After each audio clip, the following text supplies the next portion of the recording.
lot of concerns in this part of the country about approaching weather. There is a ball game to be played tonight. Yeah, we got some Nats fans here. And, yeah, she's going to take a picture of us as well. So it's Game 3. Nationals looking for a sweep against a team they have now dominated recently, winning 7 in a row over Miami. And we're not really used to that in a season series against a club like this because they have fought the Nats hard the last couple of years. Yeah, they always get up for the Nats, it seems like. And that's why that series at Nats Park was so big. They'd come in 113-16. You're thinking, uh-oh, here come the Marlins. The lead was at 12. They swept the Marlins then. They're going for a sweep again tonight, and now the lead is 17. They're 30 games over, and they're waiting to pop bottles. Yeah, the run's the big one. Look at that, 45-11 during this streak. And the Nats are averaging over 6 runs a game against Miami's pitching staff. And Gio going tonight, and it was the day of the trading deadline. A lot of guys around baseball wondering where they were going. Well, Gio almost went into history with a near no-hitter. Yeah, remember it was a special night here at Marlins Park. It was Jose Fernandez's birthday, what would have been his birthday. His girlfriend, his mom in the ballpark for the first time. His daughter in the ballpark for the first time. And Gio just seemed at peace the whole game. Very at ease, very relaxed. The way he's been all season long. You remember, he's been an excitable left-handed pitcher, but this year he's been calm, he's been relaxed. Maybe it's the Jose Fernandez influence on how he's approaching baseball. But we were all thinking, here comes the no-hitter, and then D. Gordon, top of the bottom of the ninth, leads it off with a base hit and breaks it up. But the coolest part about it, Carp, the coolest part about the whole night was D. Gordon doing that. Giancarlo Stanton putting his bat under his armpit and giving Gio an ovation as he comes off the field. When do you see another opponent give a guy a standing ovation? And then Gio with the high fives, the ovation on the road, the tip of the cap. Just a great night. My favorite night of the season by far. You know, when you're a great person like Gio Gonzalez, things like that are going to happen. Regarding the other ball club, you're trying to beat each other out there. So as you look at the great numbers, Gio's whole thing goes a lot deeper than that. And for that matter, the Nats pitching staff lately, especially the starters, we're shocked these days when they don't go 6 or 7. Yeah, then you had A.J. Cole in there, who could be a number 3 or number 4 for a lot of ball clubs, and he comes in and gets the job done. So, yeah, they've been fantastic all year. The defense behind them, the offense, they're ready, man. Let's do some postseason baseball. It's getting close. Magic number down to 8, and speaking of behind them, how about the back end of the bullpen? Sean Doolittle, yeah, he has a few adventures here and there. Some fly balls he watches, some he doesn't, but he's 15 for 15. And at this level, that's all that matters. More on the Nats at Miami straight ahead.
As crowded as usual. A lot of folks heading out of town, an anxious time here in the South Florida area.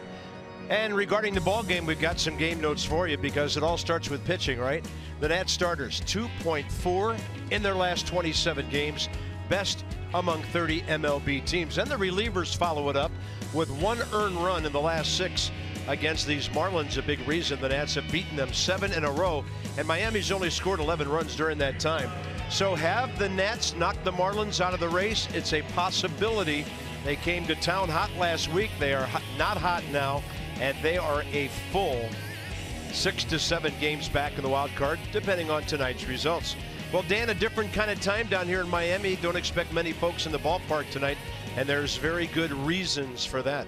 Indeed, Bob. Just a couple weeks ago now, less than 2 weeks ago, right after we left Houston, Hurricane Harvey hit that area and devastated the Houston area, and a couple Nationals players very much affected by that, Anthony Rendon and Matt Albers. Now it's the Florida area that's bracing for Hurricane Irma, and so many Nationals players are either from or live in Florida. Gio Gonzalez, Trey Turner, Michael A. Taylor, A.J. Cole, Daniel Murphy, Howie Kendrick, Adam Lynn, the list goes on and on. Their families bracing for the storm and debating whether or not to evacuate. The Nationals also have their new spring training facility and staff in West Palm Beach to think of. And they released a statement today after playing in a championship game, their Gulf Coast League team. Here's the statement. After this morning's GCL championship game, we have worked to ensure the safety of all our players and staff and now plan to secure the building. Dusty saying he can tell this storm is weighing on his players who have roots down here. They all realize how serious this situation is, and we certainly hope for the best for all those families, Nationals related or otherwise. We will have first pitch here in Miami. The Nationals playing their final game here in South Florida this season. Lineups, first pitch coming at you next.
And brought to you by PNC Bank, for the achiever in you.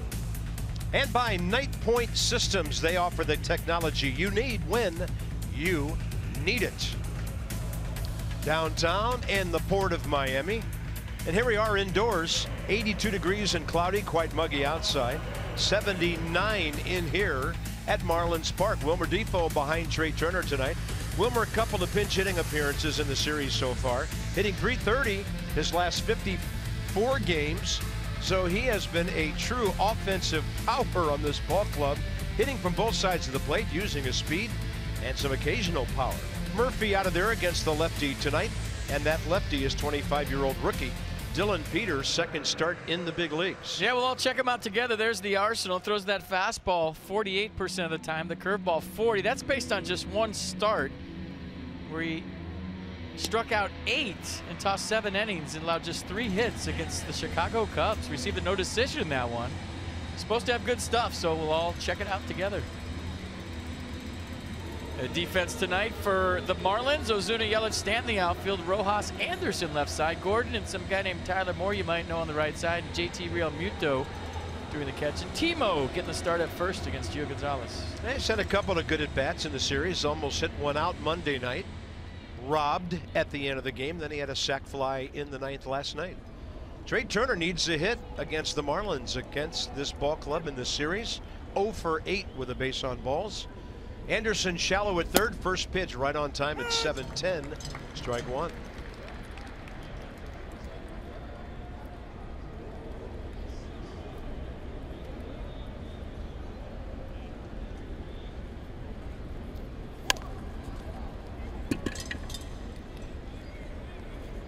Second full-time year in the big leagues now for Nick Lentz. Paul Emmel, the crew chief, he's at first. Quinn Wolcott at second, and Brian Onora third base. Marlins at home, 36-34. Nats on the road, 44-27. It's a 3-3 road trip. And on an 0-2 pitch, Turner drills one to center. He's thinking 2 until they stop him, and he's going to go about a third of the way to second before Yelich's throw comes in. A nice swing by Trey Turner. There goes the no-hitter. Trey Turner style. Talked to Trey today in batting practice. He said his family's going to ride this thing out. They're up north in the West Palm Beach area. They've been through hurricanes before. So it's on everybody's mind, but a little leadoff single. I think he might have made it if he went. There's Defoe. And we have documented many times for you this year the fantastic season he is having. Batting right-handed, 25 for 66, 379. Turner getting a look at the rookie. Trey is 38 out of 44. The Nationals have not stolen a base in this series yet. Not many situations.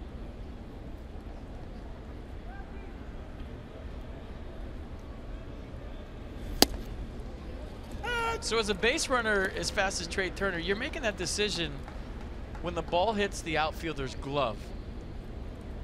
You're not saying, oh, he's going to do a reverse spin here. So when does Trey Turner make the decision to either hit the gas pedal or put on the brakes? It's when it hits Yelich's glove.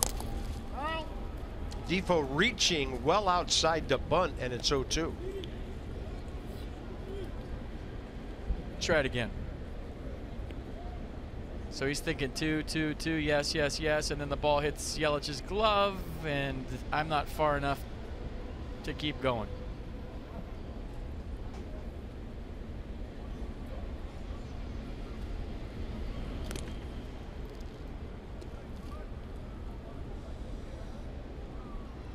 Peters, a native of Indianapolis, originally drafted by the Indians in the 20th round, 2011. And Defoe down on strikes. First out.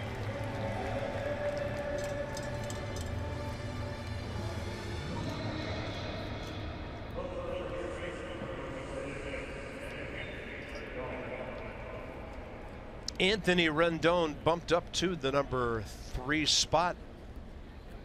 A lot of damage on Monday. Went 3 for 4 with everything but a triple for the cycle. 2-run homer, 2-run double, and a base hit in between. Daniel Murphy, if you haven't heard, scheduled day off today. Dusty Baker saying you want the last game off in Florida, the first one back in D.C. He wanted to play at home tomorrow night, so he's taking this one off. Scheduled, I don't know, about 4 or 5 days ago. Keep him fresh. And when you're a veteran, you get that option. The manager will say, which one do you want off? You've earned that. A lot of hitting room right side. Rendon looks at one low. As Dan reported last night, Matt Wieters was going to have another day off. So Jose Lobaton in there tonight.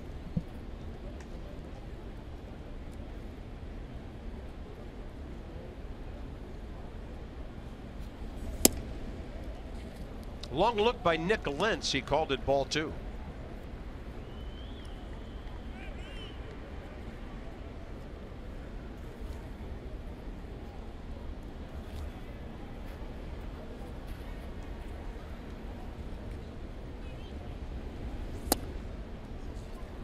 Anthony Rendon, 72 walks on the year. 8th most in the league, and he's only struck out 3 times more than he has walked. A StatCast powered by AWS is going to count the fans for you tonight. And I'll tell you how far he goes. 3-0 pitch, Rendon taking. Ball 4 anyway. So Trey Turner safe either way, and JT Realmuto, a conversation with Nick Lentz. 2 on, 1 out. Number 39 for Trey. He's only been caught 6 times all year. Pretty good pitch right here, 3-0, right? Maybe blocked. maybe blocked off the umpire, Nick Lentz. It was right down the middle. Yeah, so no stolen base. My bad. I was just thinking that was a strike. Maybe. Did you see that? I don't think one's ever been more in PitchCast ever for a ball. Ryan Zimmerman back in the lineup. Had a pinch hitting appearance late last night. That breaking ball down and in sends Realmuto scrambling. So Ryan 1 for 4 with the first at bat double Monday night, later walked. I mentioned this last night. Tough way to have your hitting streak come to an end. You get 1 AB pinch hitting. So he's hit safely 8 of his last 9, 10 for 30.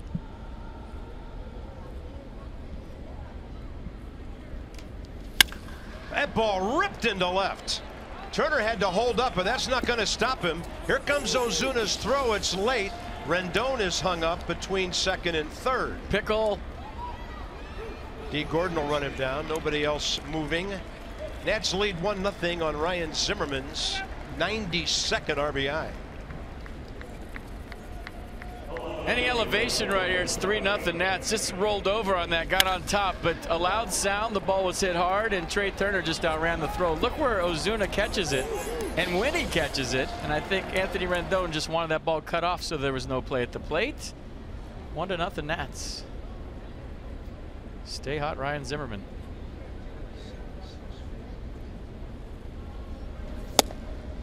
And it's in there to Howie Kendrick in the number 5 spot. So the ball cut off there by Anderson to D. Gordon. 7-5-4 on the rundown after Zimmerman's base hit. That is right over the bag into the left field corner. Ryan Zimmerman heading for third, and that ball gets really deep. Bob Henley will send him home, and Zimmerman will score easily on a 2-out double. It breaks. Slow him down. My gosh. He just ran in the, he just went Bo Jackson out of the stadium. Did you see that? Is he okay? He could have put on the brakes. I hope he's all right. We do too. I'm not going to joke about this until I find out he's all right. No, Wilmer's telling him okay. Watch this. Brakes, parachute, foam on the runway. Coming in hot, number 11, right into the clubhouse for the second run. You never know what you're going to see in this game. Did that ball come back? Did you see that hop? Got to show that angle again. And then this is where we need a parachute, some anti-lock brakes, maybe an airbag, foam. I Heard think a couple of grunts from Ryan on the way in there too. He's out in the parking lot right now. Jason Worth batting 6th.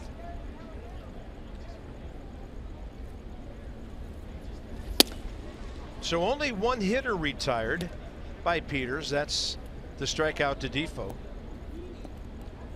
So Howie Kendrick just picked up his first hit of the series. So did Trey Turner. He's alive. And now Jason Worth will try to do the same. He's good. Just came back from maybe downtown somewhere. Watch this ball. Does it come back? It looks like it's going to hook foul, and then it hits something right before the bag. Did you see that hop coming back toward the infield? Unbelievable. That might have hooked foul. Well, it's kind of a beat-up field here. We've noted that a couple of times. Nats hitting the ball with authority early tonight, and that's upstairs 2-1. When you're 30 games over, 17 games up, balls that hook foul go the other way. Might have been the funniest thing we've seen Ryan do in a long time, by the way. Made my night for sure.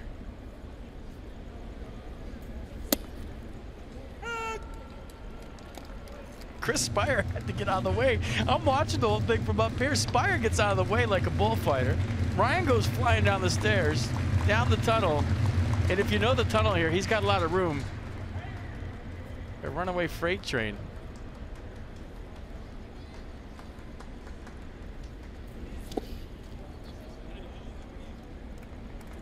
All right, I mean, we got to see this one more time. Watch, watch. Look out, Chris. He's going for the high five. Then he gets out of the way. And then Ryan just keeps on running. Ryan Zimmerman cannot wait to get home, evidently. I'm sorry. That's just great. Good times. Can't wait to hear the post-game quote on that one. Good times. 3-2 to Worth. Up and away, and he can't get to it. The inning over. A couple of strikeouts for Dylan Peters, but he's hit hard by 3 Nats who score 2 runs.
Thirteen-game winner Gio Gonzalez enjoying himself on the road and at Nationals Park this year. His road ERA 3.21. Here's the arsenal.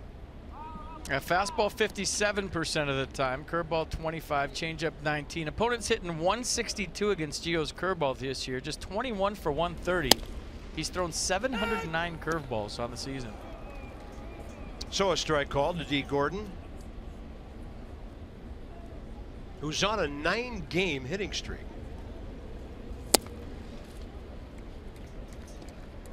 (17 for 38). Had his multi-hit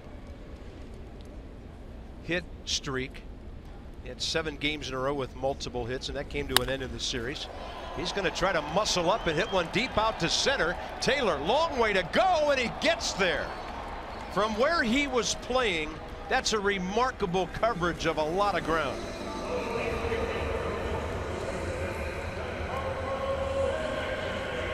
That's about everything D. Gordon has in the tank.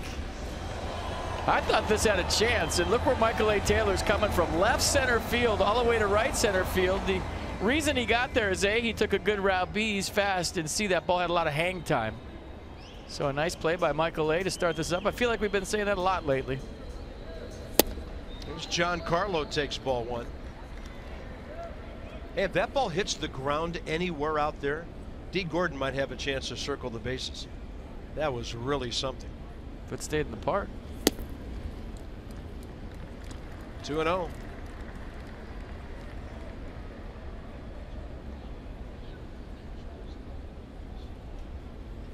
Could have been a ground rule double if it hit hard. So Gio gets a call, low and away, 2-1. Giancarlo, odd stat of the night, will give you after the at bat. But it kind of goes with what you were talking about last night. There's a little chopper. Handled by Lobaton. Giancarlo Stanton is now 3 for his last 33. They're all home runs. Nothing else. So you've seen Gordon and Stanton, Yelich, Ozuna, Real Muto, 3, 4, and 5. And Marcell Ozuna last 18 games.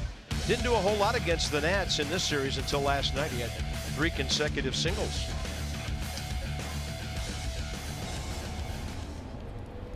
And then, of course, we mentioned Tyler Moore back in there as a starter tonight. A couple of pinch hitting appearances in the series. Christian Yelich.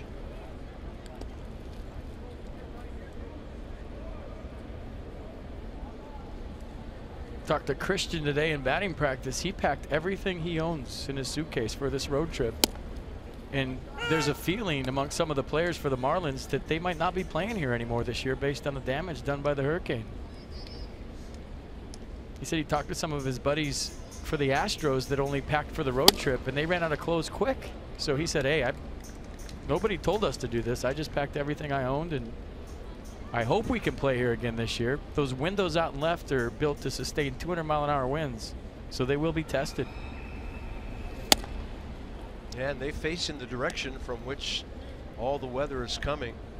I mean, we hope they play here again this year, but I mean, when you think about the neighborhood this is in, will you be able to even get to the ballpark? And we're hoping that thing misses completely.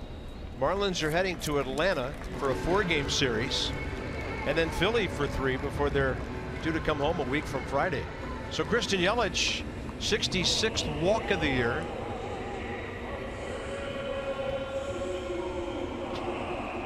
That defense for the Nats behind Gio tonight. Kendrick, Taylor, Worth, the outfield. Turner, Rendon, left side. Defoe, Zimmerman, right side. And Jose Lobaton doing the catching.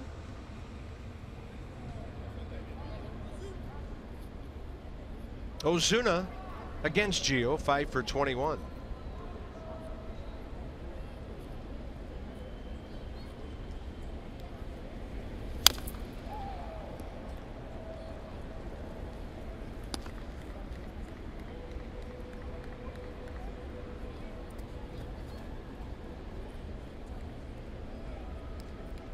I guess it's not a true shift until the second baseman gets on the other side of his bag. Defoe just a little bit offset to the right. That's playing Ozuna to pull, obviously. And that pitch outside, 1-1.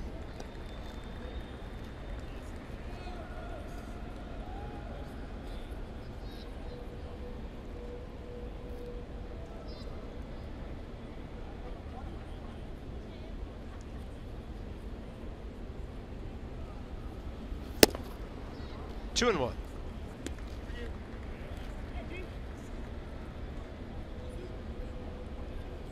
Yeah, 3 for 4 last night. Last 3 games before that, scuffling. Not too many power guys are in the top 5 in the league in base hits. This is right at Defoe where he's playing. And he'll throw to Ryan Zimmerman. Gio, a good inning. Strands a runner. Michael A. Taylor ran halfway home to Lauderdale. He's back.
First hitter of the game make an error, you start to wonder, was he concentrating? Was he ready to play?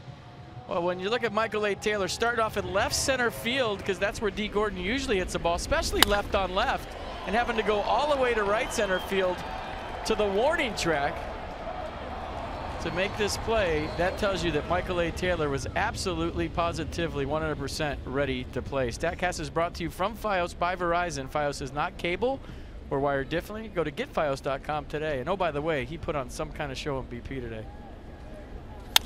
Taylor inside out to the right side. Stanton's got to go a ways here.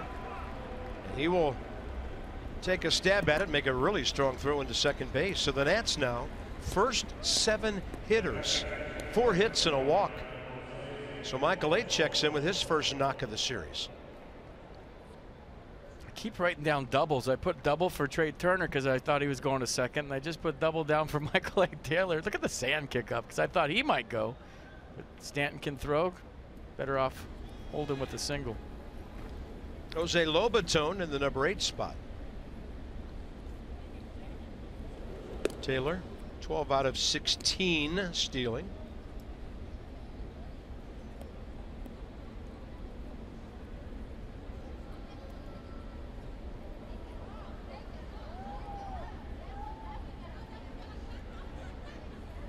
Started, stopped, pitch high.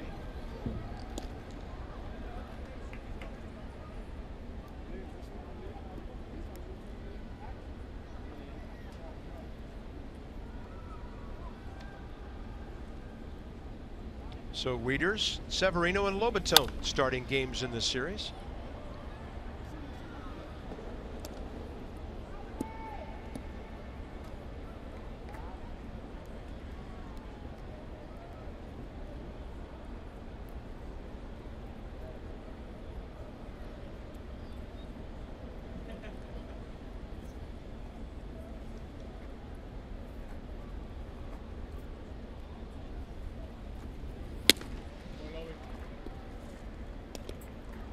A lot of pitches for the rookie in the first inning.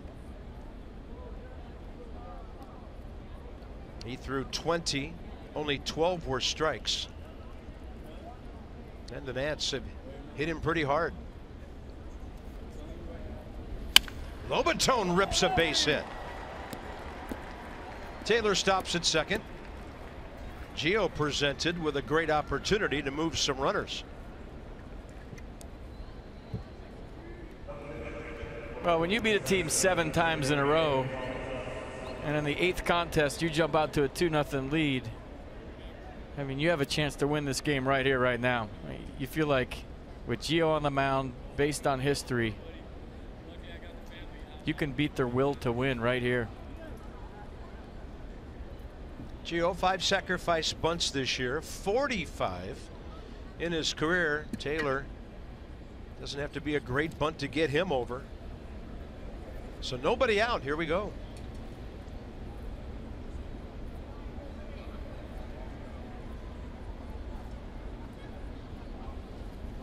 Taylor's running. Throw is high, and he is out. Brian Anderson went up for the throw, came down, and third base umpire Brian O'Nora called out Michael A. Taylor. From up here, it looked like his foot had a chance to get in there before the tag. The tag was high, right? Because the throw was high.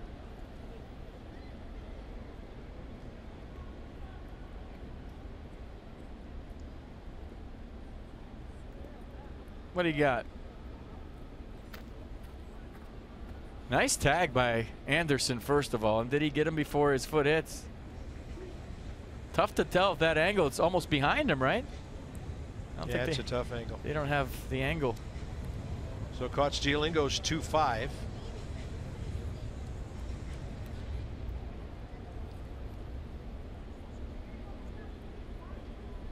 Gio can swing away now, maybe get his 6th RBI of the year. Pitch was a strike. Well, the old rule is never make the first out at third, right? But if you would have made it, we'd be sitting here going, that's the way you got to be aggressive when you've won the first 2 games. But, well, hey, you win some, you lose some.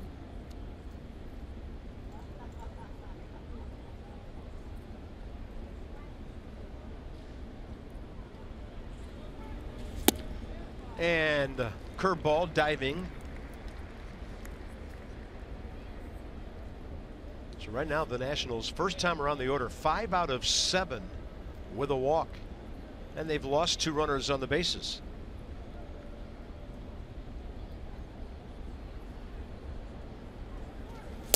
Gio, swing and a miss, 2 down. Third strikeout for Dylan Peters. All right, Pups in the Park, presented by Budweiser, back on Thursday, September 7th. Have to take on the Phillies, 7:05. Proceeds from this benefit the Humane Rescue Alliance. To purchase tickets, visit nationals.com/special ticket.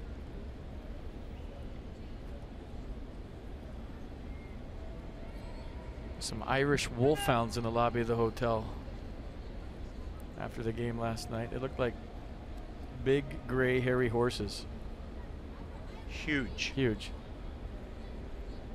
They'd give Magnus all he wants. Right? Yeah.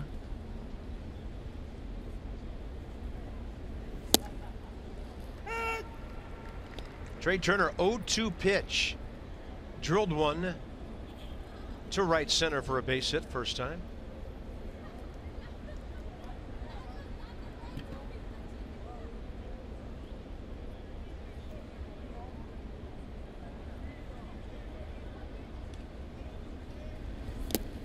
Ball bounces and Lobatone's in trouble. He's out. Not a base running clinic so far in this one. Nats have lost 3 runners on the bases in the first 2 innings.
Except a walk for the Marlins.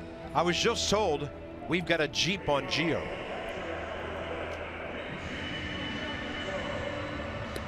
Against the National League East. And these are hitters and teams that know him really well. He's won 6 out of 7 as far as the decisions. Great ERA. Opponent's batting average even lower. Well, that he starts 10 in 11 times out.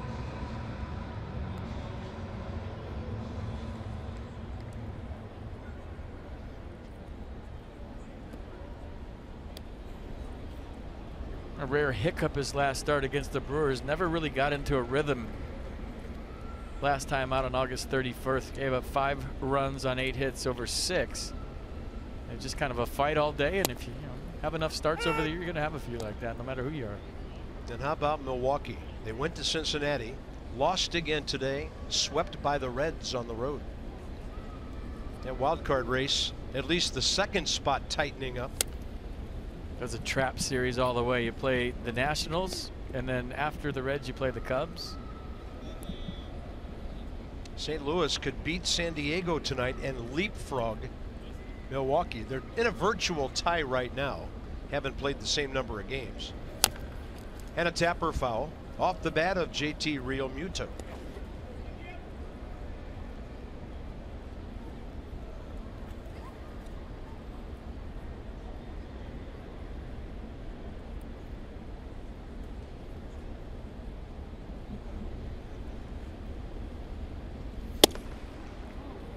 Pretty good looking fastball. Appeared to be close to the inside edge. 2-2.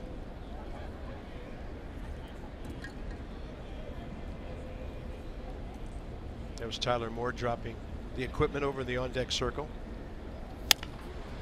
And he overpowered him into a pop-up. Zimmerman and Defoe. Wilmer's got the angle. Had to put on the brakes to make that catch. All right, 50% off Nats tickets. You like that? Do you like that? Celebrate the start of the new school year. Nats Braves Series, September 12th through the 14th. Simply visit nationals.com/tickets and use promo code SCHOOL to get 50% off. Some restrictions may apply. Everyone back to school. He's got a big glove. I like it. He's ready. Call him up. Got the batting glove on too. That's so pro. Very nice. Tyler Moore is 2 for 6 with a walk against a former teammate. Nice catch. Dreaming of a foul ball coming. Hey, you got a good chance of getting a foul ball tonight, mister. Target in. There you go. Nobody's sitting where that one hit, then it finds its way all the way down to the lower deck. Yeah, I mean, it's like Plinko. Remember that on The Price is Right? When you start at the top and it just comes all the way down? Well done, buddy. He showed some range on that. He crossed a full section to get that one. 0-2 pitch with 1 out. Gio goes change up and Tyler Moore not biting. Tyler at 215 for the season. Sit around 260 most of the second half. And he's gotten some big pinch hits for them. Tyler Moore 10 pinch hits, a homer, 8 RBIs for Miami this year.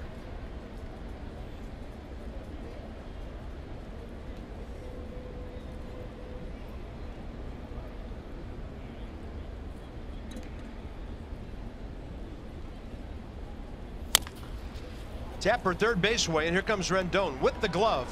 Had a lot on that throw. 2 down. Gio has 4 ground ball outs.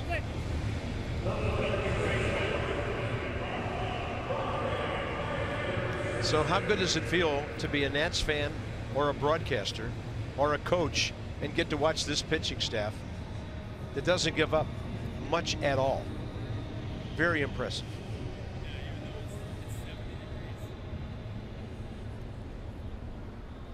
Word is Max will pitch Friday night against the Phillies after Tanner Roark faces Aaron Nola tomorrow. That one high and tight to Brian Anderson.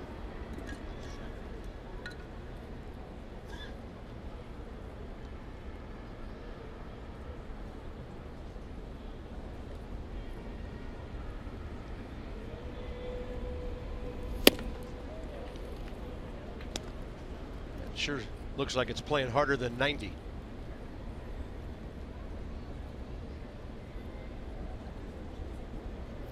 Anderson in the big leagues less than a week, 5 games. He's 4 for 18.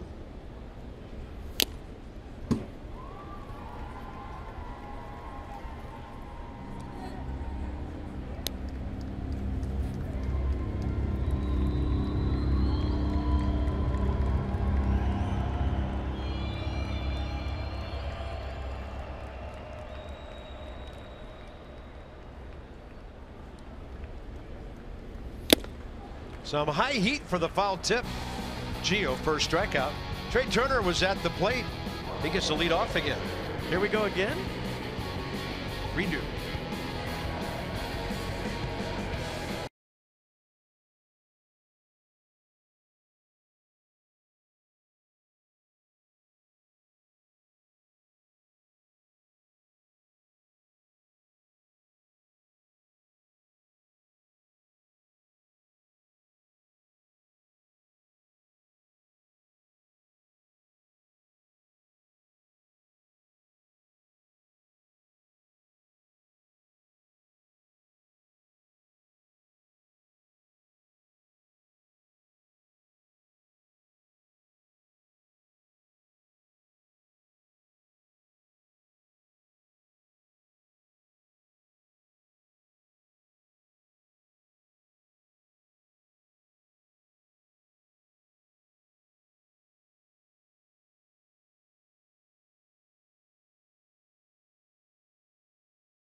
As we head top three here in Miami, Dylan Peters making his second big league start for the Marlins, and Dusty Baker earlier on today saying that he really doesn't like facing pitchers who don't have much experience up at the big league level because you really have to study them before the game, do your research, and even if you do that research, what you see in person might be different than what you saw on video and in the scouting reports. Then once you've made it 2-3 times around the order against him, you finally have a bit of a feel for him, they're usually out of the game. So FP, I don't know your thoughts on that. You find it hard to face these guys who you've never really seen? It depends on their stuff. You know, if they have electric stuff and a plus second pitch, yeah, then you don't know. But the first at bat, you gauge the stuff, and it becomes back to, you know, American Legion high school baseball when you didn't have scouting reports and it's just see ball, hit ball. So sometimes it can be hard. Sometimes it can actually be a lot easier because you're not overthinking it. Dan and FP with our Coons.com sideline report. When you are talking cars, you're talking Coons. Just say, for instance, you face Adam Conley 3 times recently, and he did this to you one time, but then does that to you the next time, and what's he going to do to you the third time, and you can overthink it. They have no clue right now, just like we do. They're just sitting up here watching him pitch and looking for something out over the plate and swinging hard. Yeah, first time around, things went pretty well. 5 hits and a walk. Turner pops this one up to short left. Miguel Rojas for the first out, top of the third. Inside the numbers, brought to you by Jeep. So most different positions started in a single season all time in our organization, and a whole bunch of versatile guys on there. Only one has become a broadcaster, and you did that 2 different seasons for Montreal. How many different gloves did you have in your locker? I had third baseman's glove, second base short, and then an outfielder glove, so 4. Cool. I think I started center, left, right, and second and third. Never lobbied to catch an inning? No. And I was a natural shortstop. Go figure. That's the only position I didn't play. 0-2. Well, the players fit into the needs of the ball club, right? Yeah. Who was the shortstop? Grudzelanic. Mark Grudzelanic. Spell it. Dare ya? Grudzelaniak. Something like that. I might have missed on a vowel or two. I don't even know if you're right. I got to spell check that. Well, I remember writing his name in scorebooks at various times over the years. So when you find it, let me know and I will try it again. That could be the last one in the Spelling Bee Championship. Wow. Wilmer Depot wondering what's going on in his 2 at-bats. Mercedes-Benz on the pitch cast.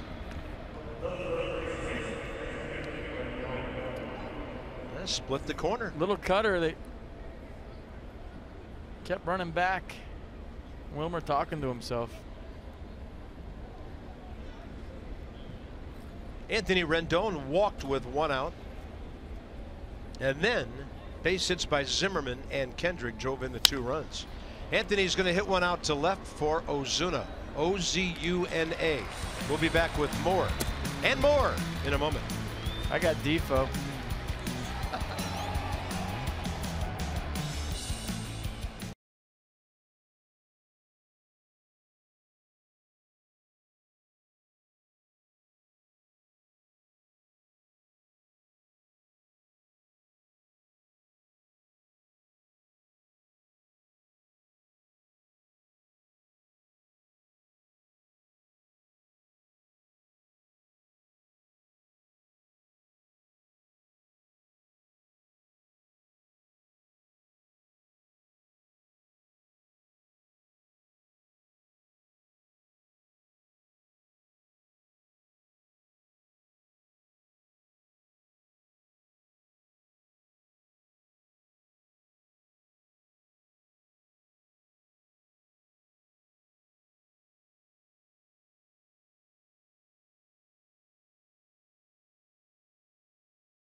University of Maryland University College. Leo Nunez of the Marlins and Ryan Zimmerman, I mean deep. 5th career walk-off homer, a 2-run shot. And the Nats were behind when he hit that, and he watched it a while. I don't know I've ever seen Ryan do that. Walked out of the box, epic bat flip, walk him off. That's pretty cool. They just kept running right into the tunnel, into the clubhouse, into the players' line. Very nice, Ryan. Everyone on Twitter thinking he had to use the facilities. I don't know. That's what they're all saying. Dando, you have your first question of the post-game press conference. Rojas, Peters, and Gordon. Gio, 2 innings, just a walk given up so far. Here's the shortstop with a much shorter name.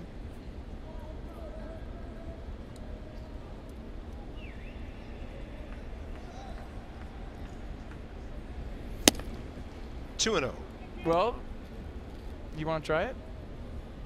G-R-U-D-Z-I-E-L-A-N-E-K. Ding. No, you got Mark it. with a K. You nailed it. I know. It's pretty impressive. Well, you looked over. You thought I had it punched up online. I thought you were cheating when I asked you in the break. Well, I played left field behind him for 5 years, and his name was on his back, and I had no idea how to spell it, so good for you. Well, there wasn't enough time in between pitches. He's the one that came out and used to call me off fly balls and say, I need that for my fielding percentage. I'm like, what? Brother. Never heard that before. You need to catch a pop-up for your fielding percentage? Who thinks of that? I remember him being a pretty good right-handed hitter. He could hit. Line drive guy, occasional pop, right? Yeah, he could hit. Catch pop-ups, use a ball hog. He and Wilmer need to get together. Yeah, Wilmer wouldn't say that, though. I know. I need it for my fielding percentage. Come on. Well, Mark, if you're watching tonight, Yeah. How's that? text us your final .98 whatever it was. Yeah. How do Be those happy to know that. bus tire tracks look on you right now? 2 balls, 2 strikes to Rojas. That ball hit to right, and Jason Worth over to his left to grab it for the first out. 3rd inning. Peters coming up the pitcher. When you have insight, you know how to handle your finances with confidence. For the achiever in you, PNC Bank. Yadiel Hernandez. Looked up a little info on him. He's from Cuba, 29 years of age. Great week for Harrisburg in the Eastern League. So well done, Yadiel. Strike 2, Peters. Hey, speaking of watching tonight, we told him we would do this when we ran into him in San Diego. Former Marlins skipper Jack McKeon won a World Series here. He lives in Elon, North Carolina, and because of the territorial thing, when we play the Marlins, he gets us. So Jack, hope you're enjoying the Nats 2-0 lead right now. Trader Jack inducted into the Padres Hall of Fame the weekend we were out there, and both of us had a delightful chance to spend a little time with him, and what a great guy and what a great baseball character he is. Yeah. 2003 world champ. 1-2 pitch, and Gio misses away.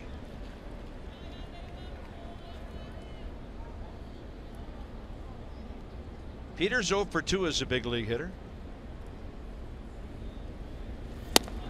Gio tries to paint the fastball, and he took an extended look in after ball 3. Well, you're watching Dylan Peters. He's stepping in the bucket. He wants nothing to do with Gio. He looks like he might be a tad afraid of the baseball left on left. So just throw it down the middle.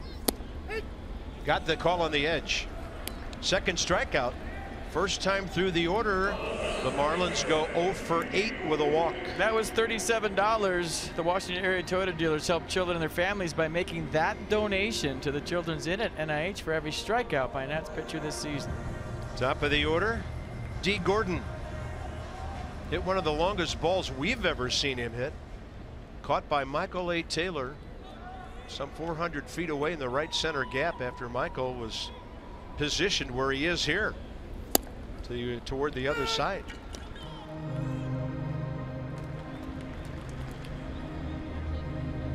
So he went over 30 yards to make that grab.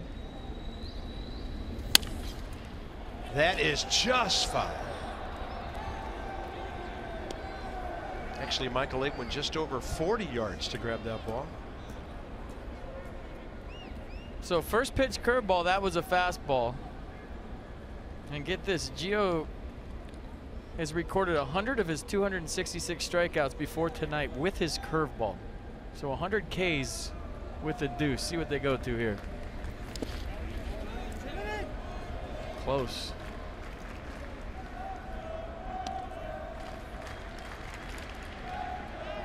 Let's go deep inside the numbers. All right, there it is. Look what they're hitting on Gio's changeup and his curveball this year. Those are amazing numbers. 211, third best in the National League. The overall opponent's batting average, Max at 172, Kershaw at 193.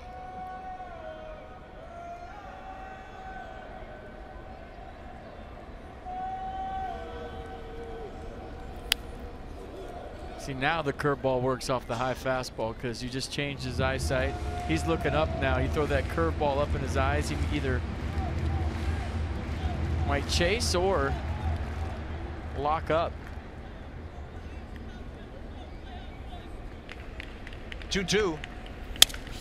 Busted bat. The race is on. Gio trying to beat Gordon, and he's going to be called out by Paul Emmel. He tagged him. Maybe he had to, huh? Yeah, he wasn't going to beat him to the base. What an athletic play by Gio Gonzalez. He knew Gordon was going to beat him to the pillow, and he reached out with his glove and the ball in it and tagged him before he gets to the base. Look at that. Well, maybe he tagged him. Tom Mattingly saying, hold on, they want to go to the headphones. I thought he tagged him right here, but it looked like he, oh, I don't know. Yeah. Ooh, he got him. Yeah. Got him on the hip. That should be the angle that tells the tale. Yeah, that last one, you could see the stripe on his pant leg actually move as Gio's glove hits it. They're going to the headsets. Marlins will challenge. This is the one we thought we saw him tag him. Yeah, right there. Not so fast.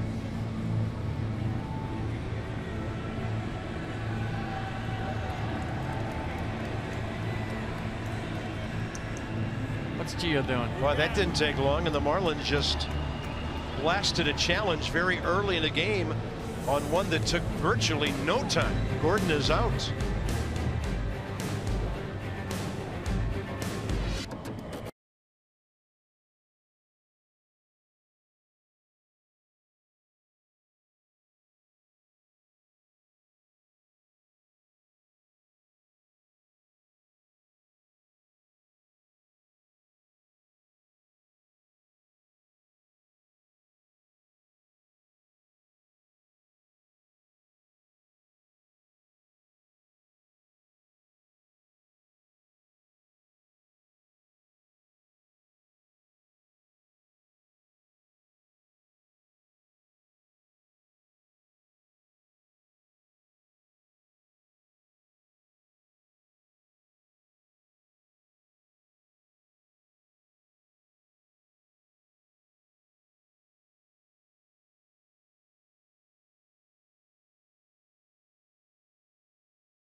Give you something to smile about. Cricket will give you something to smile about.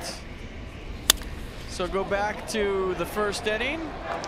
Trey Turner led it off with a single. And then Zim with the RBI knock. Watch Wilmer Defoe right here. What happened to Ryan? Is he okay? Where is he going? Ryan got there and made a right turn back there somewhere. That's amazing. Starting to believe the people on Twitter. It's a good call. 2 for 5 in the series now, Ryan. Gotta go, you gotta go. In that case, I'm glad Howie sent him home. Nats have out-hit the Marlins by a 5-hit margin so far.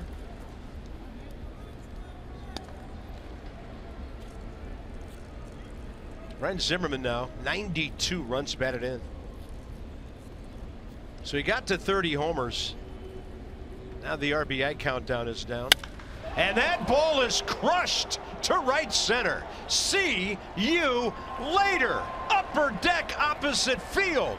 3-0, number 31.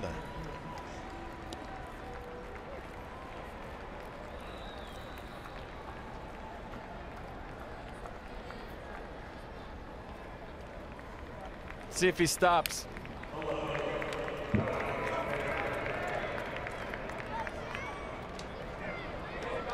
Took a left turn this time. That ball was destroyed. I'm sure Giancarlo has done that, but have any other opposing players batting right-handed homered to that part of this vast ballpark? 427 feet, I'm being told, but I think that's what stopped it at 427. 3-0 green light, crushed by Ryan Zimmerman to make it 3-0. Show me the swing again. Fastball up and out over the plate. How loud was that? That might be the loudest home run I've heard all year just because of the acoustics in here. 0-2 to Kendrick now, and Howie takes a breaking ball low. Let me hear it again. Wow. Whew. Pull over.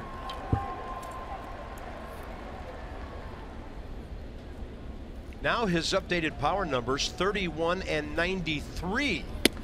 Kendrick takes ball 2. That's number 190 for the Nats.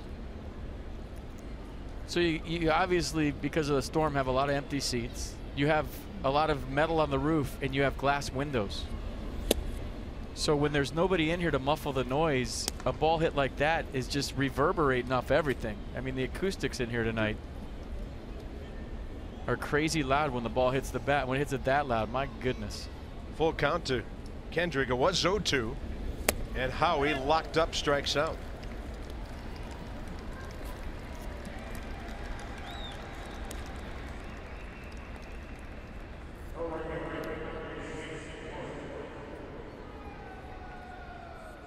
Statcast this thing. Oh, just play that sound. I want that as my ringtone.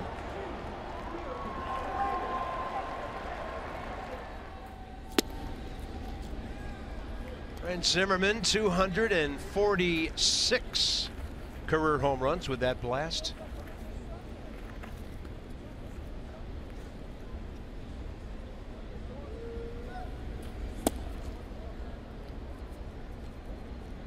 So Zimmerman now 9 of his last 10 games hitting safely, 12 for 32, and lots of damage detached. Jason trying to get his first base hit of the series. 1-1 pitch. Nasty breaking ball in the dirt. So Ryan now just 2 home runs away from his career high set back in 09. He drove in 106 that year. Yeah, hitting 302 coming into this, so 2 for 2, probably up to 304, 305.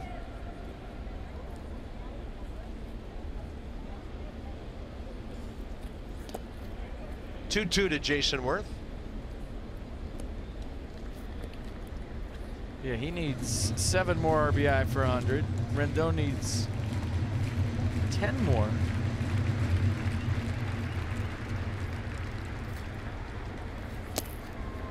Of course, Murphy in the hunt needs a dozen. What a year.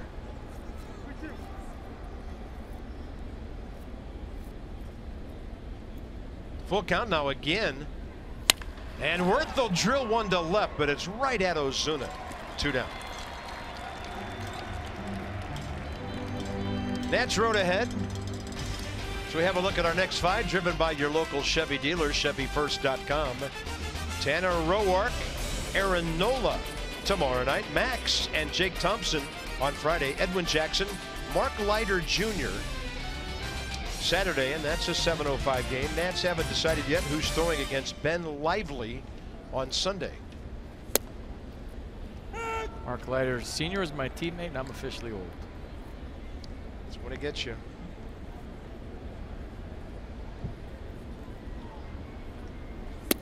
When Mark Leiter III starts a game, then it's time to rev up the golf cart. That whole sleep when you're dead thing, well, I'll be sleeping.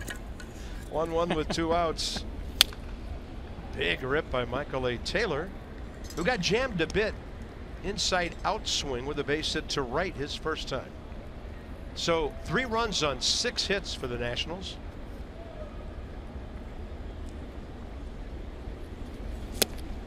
Nasty breaking ball. Strikeout number 6. But when the inning started, Ryan Zimmerman did something that very few visiting players have done here. Amazing. To the upper deck, right center.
Baseball brought to you by the all-wheel drive RAV4 Toyota.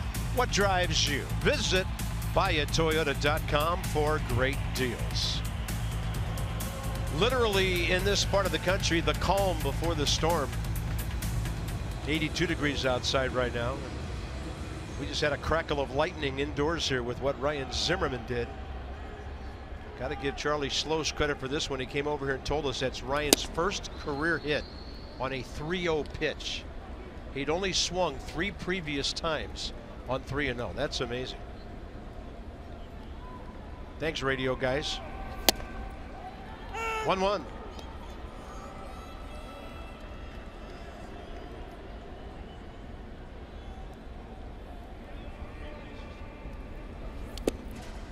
So Giancarlo first time hit a ball about 4 or 5 feet in front of home plate. Jose Lobaton pounced on it, threw him out.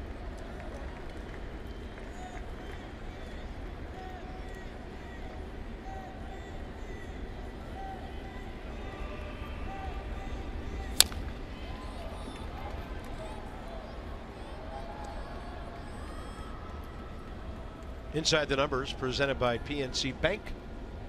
So most homers from the number 2 spot since 1914.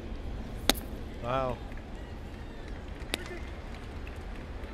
Milwaukee Braves had some great teams, went to 2 World Series in the late 50s. It should say not bunting them over. And the Blue Jays just 2 years ago. Giancarlo takes the walk. He's trying to get any kind of offense going that he can. And for Gio, second walk tonight.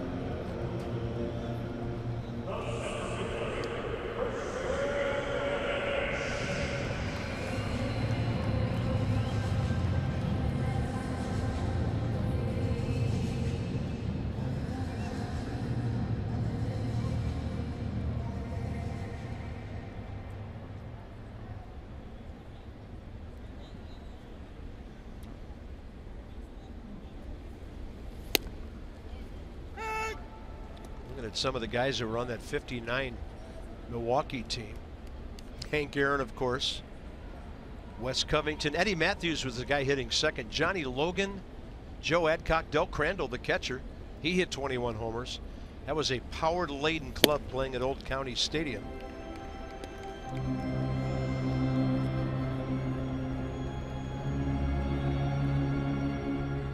Christian Yelich, the other Marlin who's been on base.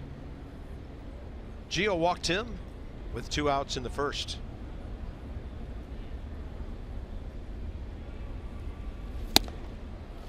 Fastball tailing in, and Lobaton trying to catch Giancarlo napping.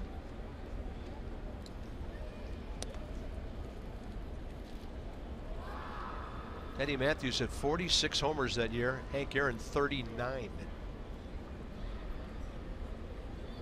That's the closest Hank Aaron ever came to hitting 40. Just consistent every year. Amazing. Big curveball. Yelich waiting for it off the screen.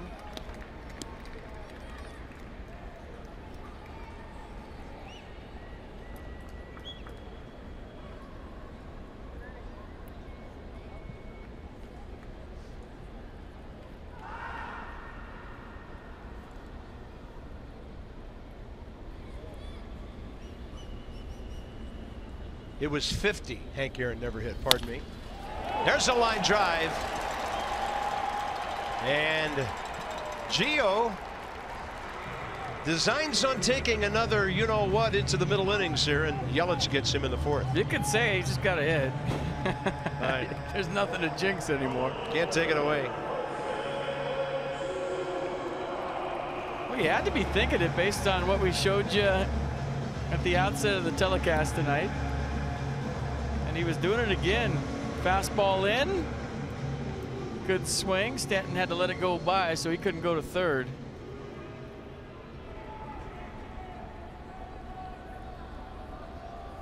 There's Ozuna, ground ball to second first time up. Nats will take one of those right here. On that occasion, with the bases, well, only one guy on base, Defoe had Ozuna played nearly up the middle, further than he is now.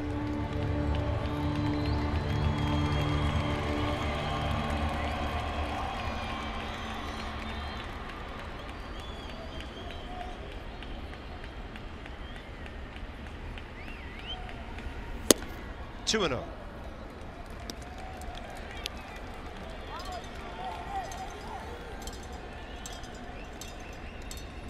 So Gio great with runners in scoring position. Ozuna great with runners in scoring position. Something's got to give.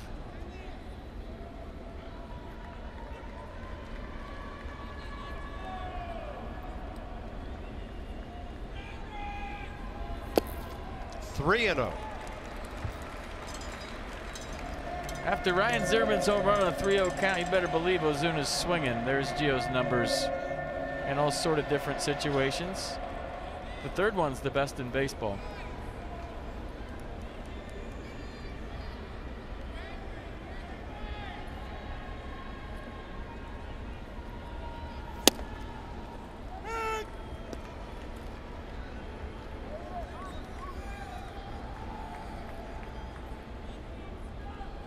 A lot of guys who hit the ball hard into a lot of double plays.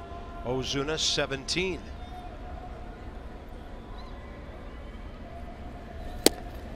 That's outside, and the bases are loaded.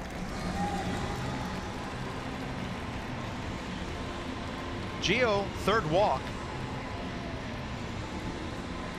And then JT Real Muto coming, and on his way to the mound is Mike Maddox. Tell him, hey, you're right there. You're not missing by much. Stay down in the zone, and we'll trade the double play for a run here. Pitching well. You're not missing by a whole lot. Just stay composed. Let's go with that changeup, two-seamer down. Maybe get us a double play. Here we go.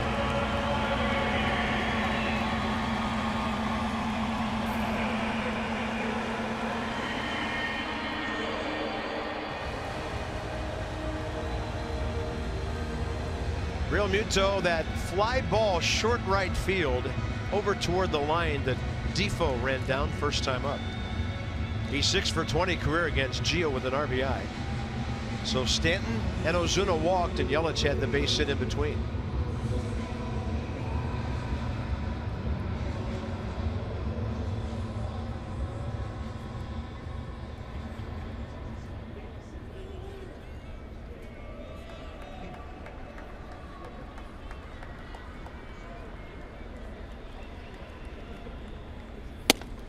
Fastball up.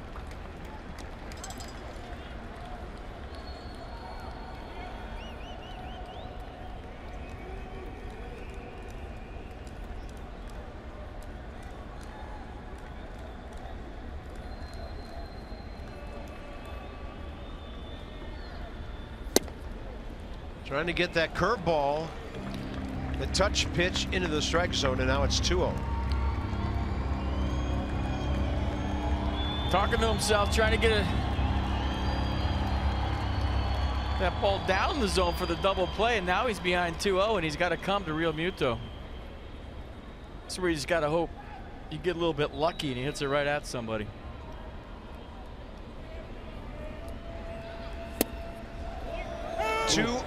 Changeup for a strike. Ooh, that was down, maybe a little bit down. Real Muto chirping. You can hear the Marlins dugout all the way up here. Don Mattingly is not happy with this call. Borderline. Mercedes-Benz showing Lobaton snapping that thing up.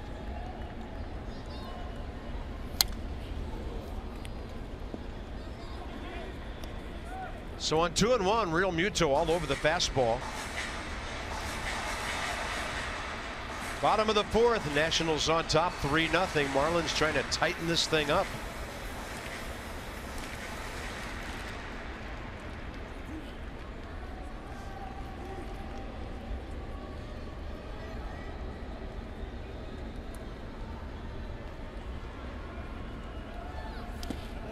Three and two.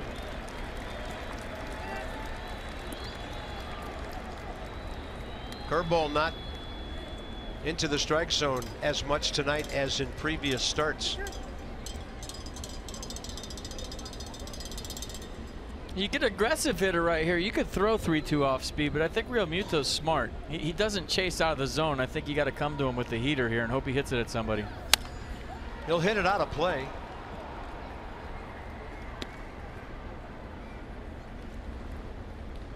Maybe a guy like Ozuna on first base, 3-2 bases loaded. You could drop the curveball and he'll swing because he wants to drive in a run. But Real Muto a little bit more patient.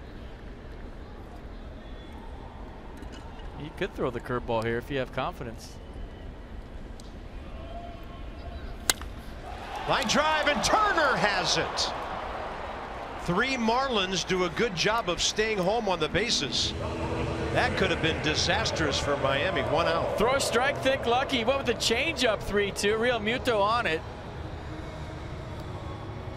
But it was a strike. He had the swing. Line drive to Trey Turner. Now you're 1 pitch away if you're Gio Gonzalez. So he threw a strike. Check that box.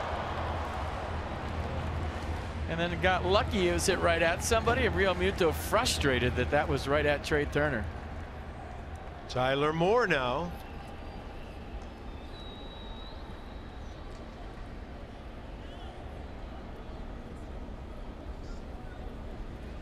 Bouncing ball to Rendon first time, and that's on the outside edge. So Gio ahead with the changeup.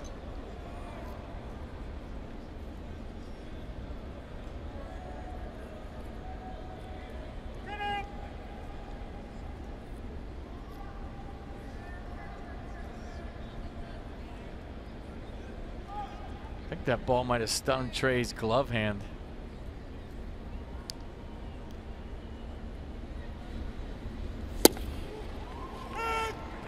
Inner edge. 0-2. Change up, fastball. Now what do you do? Tyler's hit into 7 ground ball double plays this year.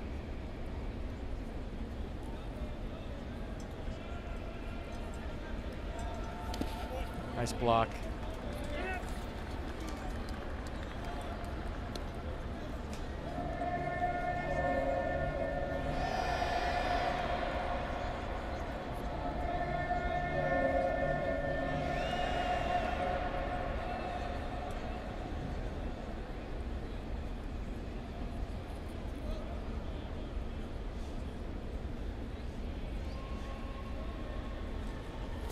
Swing and a miss on the other change.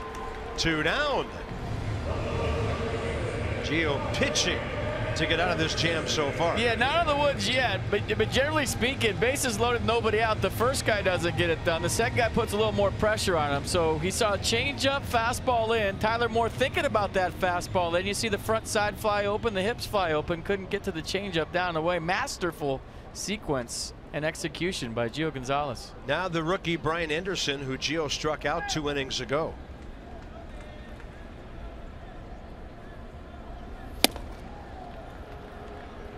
It's where maybe a younger Gio Gonzalez, maybe in his A's days, would have just thrown the fastball as hard as he could. You know, just rear back and country hardball. And you know, the older you get, the more mature you get out there. You realize you can go soft and prey on aggression on younger players in these situations. So far, it's worked for him.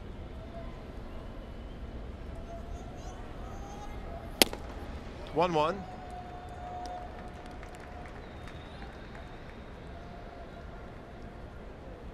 First time in the big leagues, he bats with the bases loaded.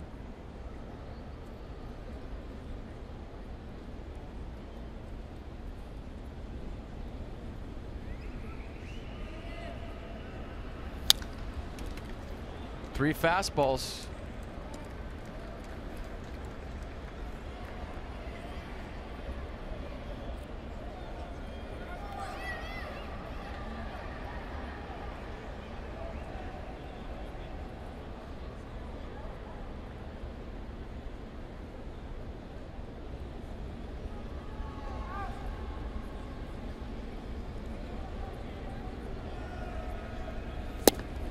Couldn't bring the curve around far enough, and the count's even.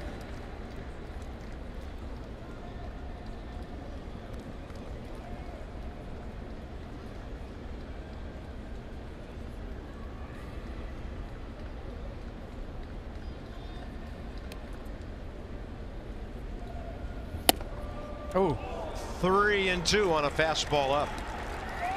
close. How close? That close. Start him up. Here we go.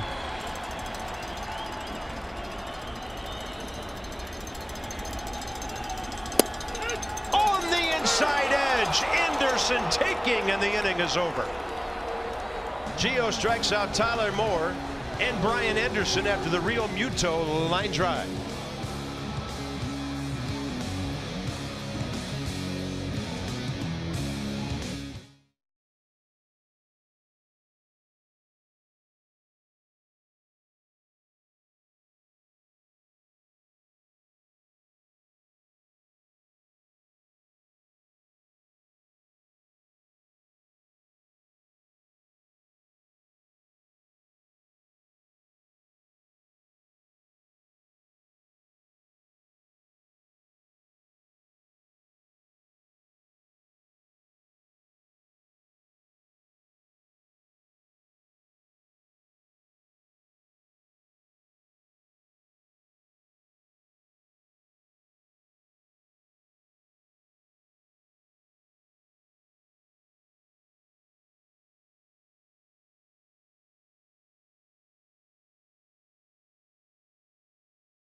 Average against with runners in scoring position, staying put after Gio just locks in and gets a line out, a couple of strikeouts to leave everybody stranded.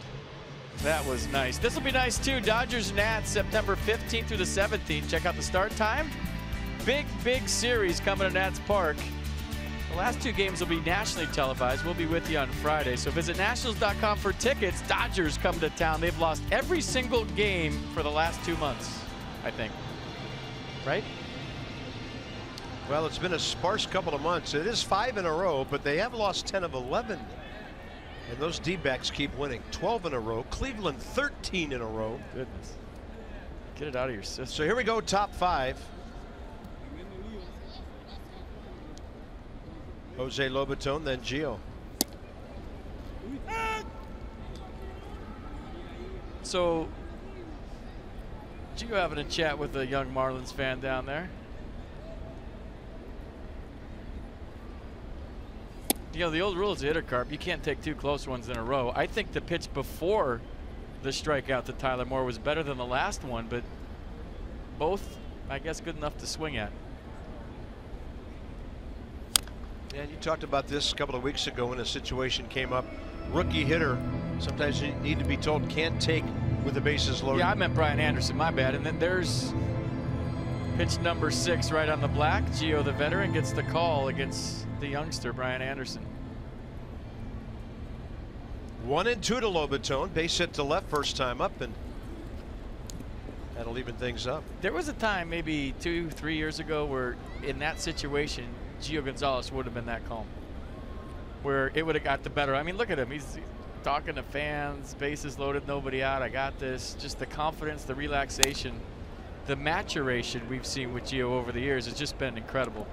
That was a 3 or 4 run inning maybe 2 years ago, but the confidence he has now with Dusty Baker as his manager, he'd have been looking over his shoulder at the bullpen if Matt Williams was his skipper right there and been coming out of the game maybe. Doesn't have to worry about that anymore. 2-2 pitch. Lobaton reaching. It's beyond the reach of Peters, but D. Gordon handles it for the first down.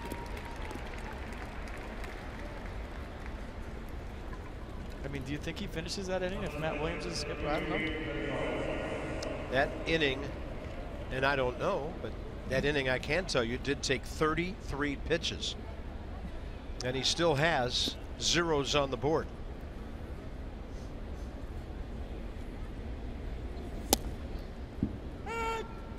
Peters struck Gio out first time.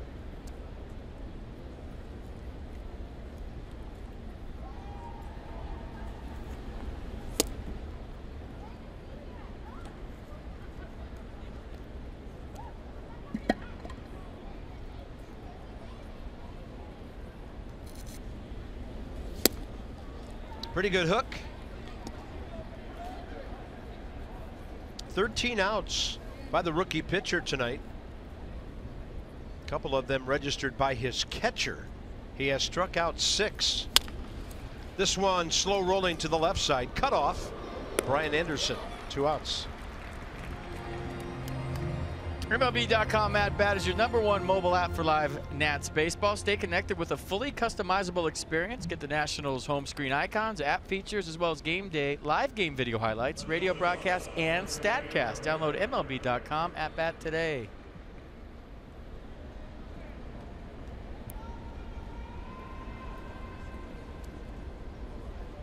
Trey Turner, 1 for 2.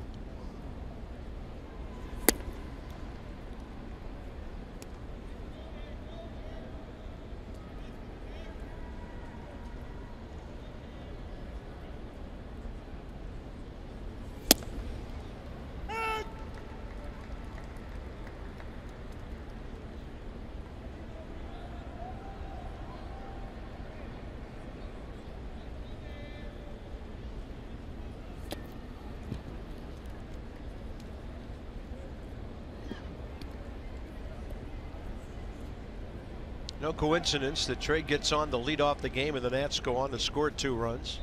3 hits, a walk in that first inning. That's on the edge,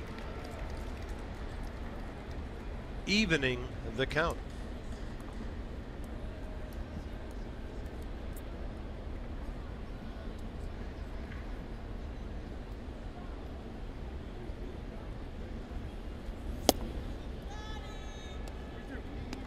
That's where you go all in on a fastball. If he throws you anything else, 3-2, 2 outs, nobody on, he's got you. Uh-oh. Change up. Close, and he walked Trey Turner. Good take. With 2 outs, and does that turn into a double? We'll see. Not the most patient guy on the ball club, hitting behind him. in Wilmer Defoe. Well, that's part of hitting second, Carp. If you have a plus base stealer, a guy with 38 stolen bases on the year, in this situation with 2 outs, generally speaking, you take a strike. Never take 2 strikes, but if he's got a good read and you've talked to him in the dugout, there you see the stolen base leaders, then you're taking a strike all the way and trying to get him in scoring position so you can knock him in.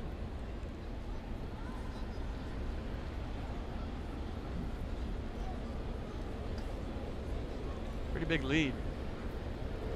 Maybe trying to draw a throw and see if they can pick something up.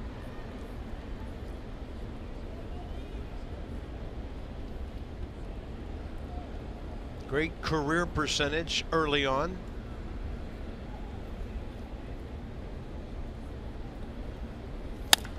And Defoe out to second. Gordon throws him out. So Wilmer swings on the first pitch, and the top of the 5th is over.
Highlights show you Gio Gonzalez's night so far. He's been money.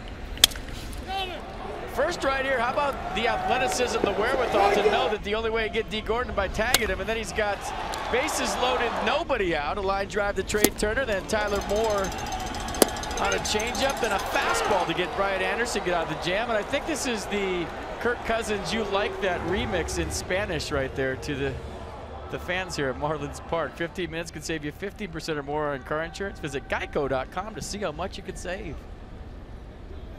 Gio back to work now after a 33-pitch 4th inning. Miguel Rojas fly ball to right, first time up. It's not nice, Gio. These fans gave you a standing ovation last time. Come on. He's into it, huh? I love it. Rising fastball, seemingly from the center field camera, fouled straight back. Yeah, don't let all the smiles and the laughter fool you. This guy competes like no other every 5th day. Vance Worley at spring training with the Nats. He's part of their bullpen now. Starter last time we saw him. 0-2, and Lobaton holds the mitt. Ball 1.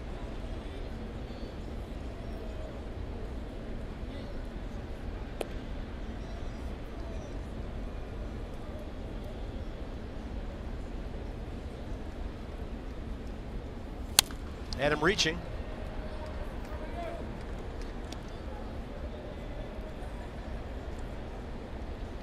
I mean, we see him every night. There's Ichiro.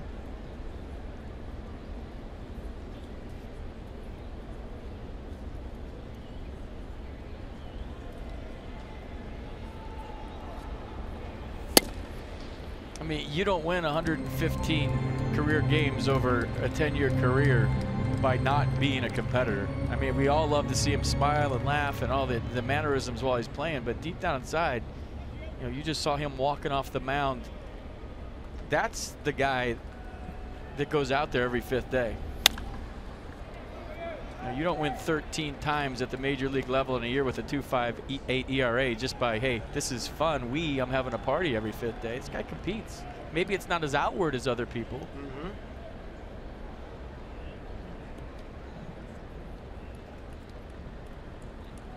Those are career numbers.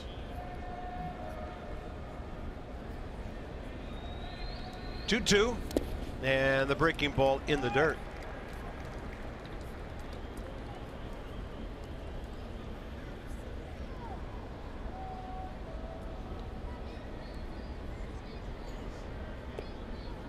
That pitch count really went upward. 16 pitches per inning, first 3, and then a long 4th.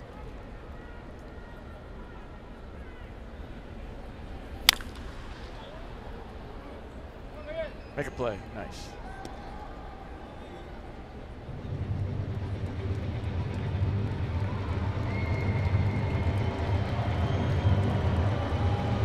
Here's the entire at bat from Mercedes-Benz.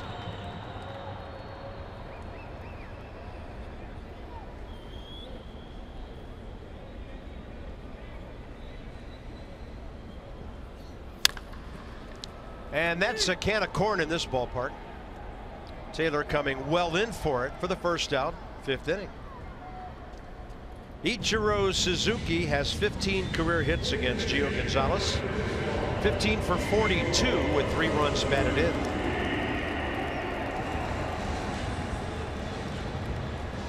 So there's the by inning thing.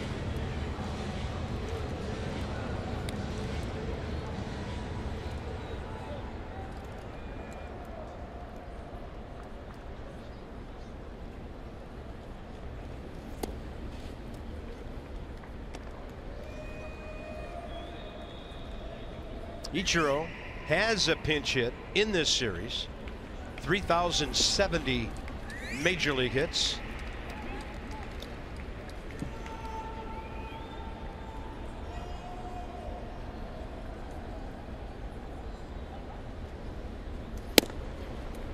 And that'll stand him up, but it's 3-0. So the can of corn saying, we've gone over this before, right?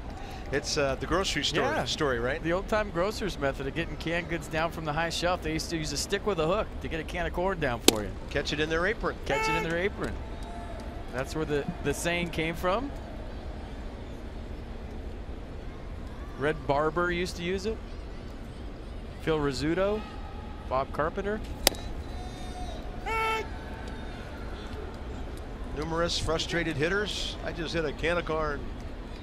I don't think they'd say that. There's some other words that don't even rhyme with corn. There's another hit for Ichiro. 2 out of 3 in this series. Pinch hitting. So Ichiro Suzuki this year, 25 pinch hits in 87 at bats. He could have played till he's 60. I'm telling you, if he could come off the bench and do this, whether the Marlins want him or not next year is irrelevant, because a left-handed pinch hitter that can stay healthy and can keep his timing like this and get you 25 hits off the bench. Invaluable. Invaluable. And maybe to a first-place team where, you know, all of a sudden now these hits are meaning a lot more. I'm telling you, you can play till he's 60. Hey, Lenny Harris made a long career out of doing that. 70 maybe.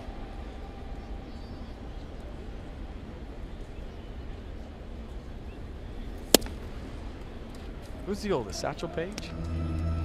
To appear in the big leagues? Yeah.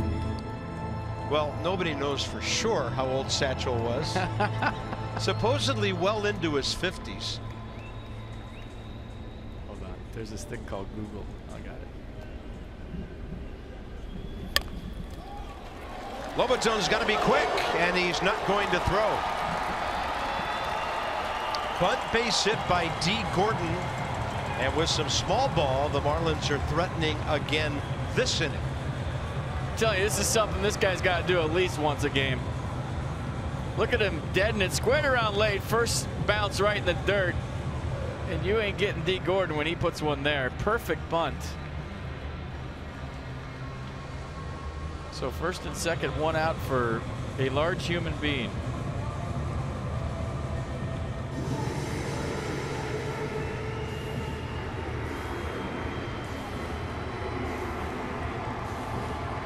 Giancarlo, ground ball right in front of home plate and a walk. That's D. Gordon's 12th bunt single of the year. Julio Franco and Jamie Moyer are both 49. In case you're wondering. Does it have an age for Satchel? It says 104 right here. I think he was older than that. All right, here we go. Game on.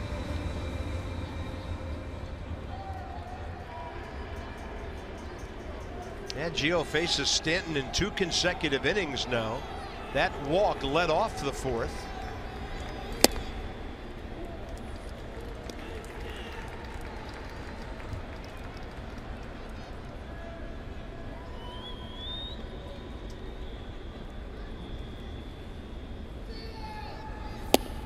Ball 2.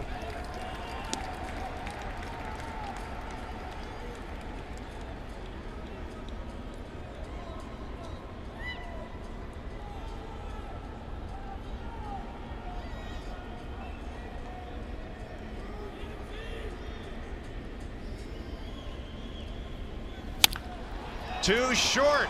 Turner to Defoe. Defoe relays it. And the Nats are out of the inning. Remember that runners in scoring position average? It's going down, folks. Giancarlo's 13th double play ball.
Giancarlo Stanton. It was a changeup, but watch the movement on it. It cuts. Most changeups go down and away from a righty. Watch the movement on this. It cuts across the plate. Actually ends up jamming Giancarlo Stanton on an 83-mile-an-hour changeup. So based on the movement of the pitch, Stanton saw fastball. His eyes lit up. He tied himself up for the 6-4-3 double play to end it.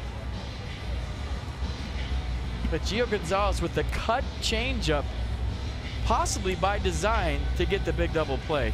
What a pitch. What'll they think of next? Freight Rail Works with our do-up and what they've done against the Marlins this season. Rendon, Zimmerman, and Kendrick. And of course Ryan and Howie doing damage here tonight.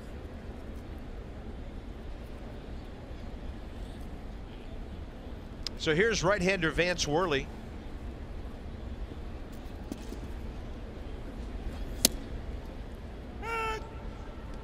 He started game 2 in DC last week. That's hit him hard. 5 runs on 9 hits and 4 1/3, and he walked 3 guys. Front door on the breaking ball, and Anthony Rendon fouls it out of play. Yeah, fastball, cutter, curveball change for Worley. Fastball averaging 89.9, 56% of the time.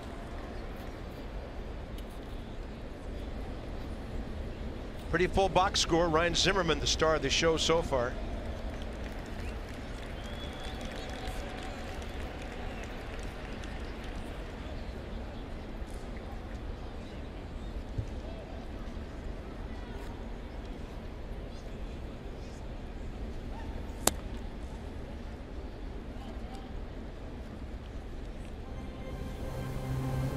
Joe Blanton.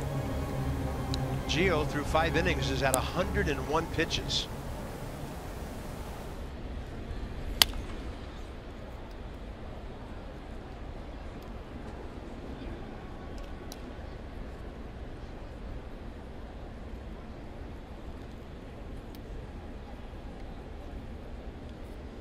Yeah, that was 101 pitches where he had to step on the gas pedal a few times. Wasn't, you know, it's a high 101, I guess is what I'm saying. This time of year, getting out of those jams. I don't know that I've ever seen Gio so animated coming off the mound twice, back-to-back innings. I like it.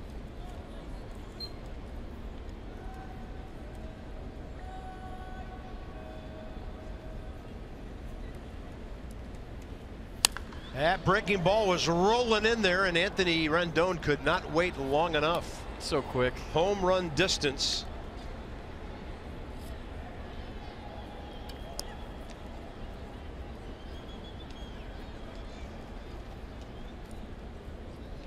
So a little rhythm with the lower half, and then the hands are lightning quick.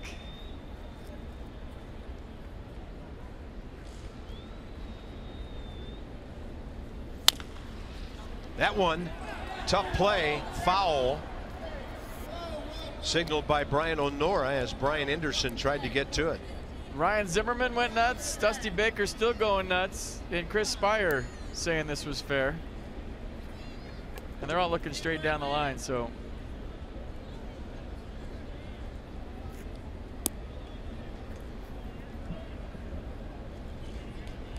Looked foul from our angle. Yeah. Close though. After the second hop, it landed a good foot or so foul.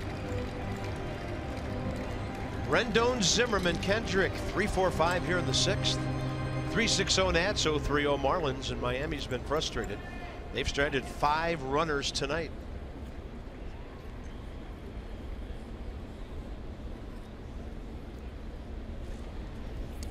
That one bounces in to fill the count. Good take. Care First, for every Nats walk, Blue Cross Blue Shield contributes $50 to support Girls on the Run DC. The Nats have drawn 469 walks for a total of $23,450. Care First Blue Cross encourages each of us to take that first step towards a healthier and more active lifestyle. Well, he was able to wait long enough that time. Rendon aboard, leading off the 6th. That was a good at-bat by Anthony Rendon. These two are going to show you were really good at-bats. Go back to the first inning. Ryan Zimmerman, knock. I think I said something like if he elevates that, it's a 3-run homer. Well, next time up on a 3-0 count, his first ever 3-0 hit. The other way, upper tank, so 31 home runs, 93 RBIs, and on his way to a great night once we got him back from the clubhouse after he scored in the first. Did a little asking around. According to Marlins broadcasters next door, other than Giancarlo, the only right-handed batter who's hitting one up there is Marcelo Ozuna. So evidently no visiting right-handed hitters have gone to that part of this yard, at least from what they remember about their own park. 1-1.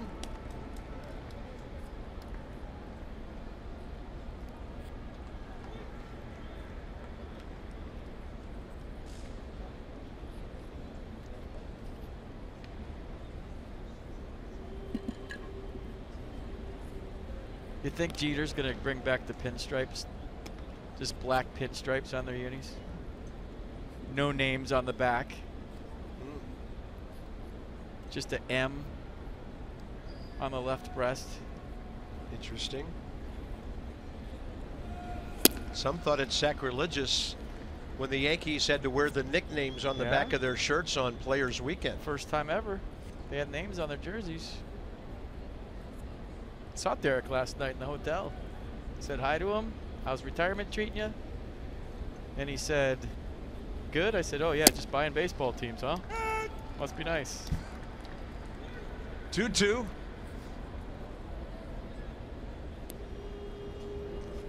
When I retire, I'm going to buy baseball teams. Not sure, but that means you might have had a decent career.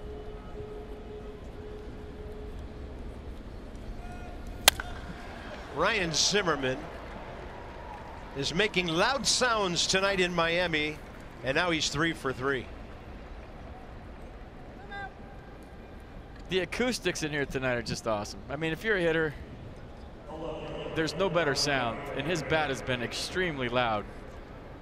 So 105-mile-an-hour base hit. Music to my ears, and I know yours too. When he gets hot, look out. It can get ugly for opponents. All right, big inning possibilities sitting out there. Here's Howie Kendrick, 1 for 2 with a double. Ryan Zimmerman now 4 for 14 career against Vance Worley. Kendrick 1 for 4. And he tried to bunt. What happened? Did the ball hit the bat? I've seen no call.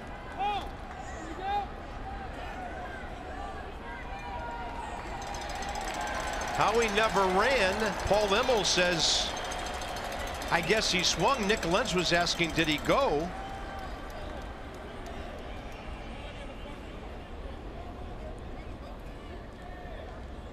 So it hit Howie evidently, and he was in the act of trying to bunt it. It hit him in the chest and went fair. Watch this. This does not hit his bat. Watch where it gets him. Misses a bat. So you could say he went right here, but it got him in the right bicep. Turned out to be a pretty darn good bunt off his arm.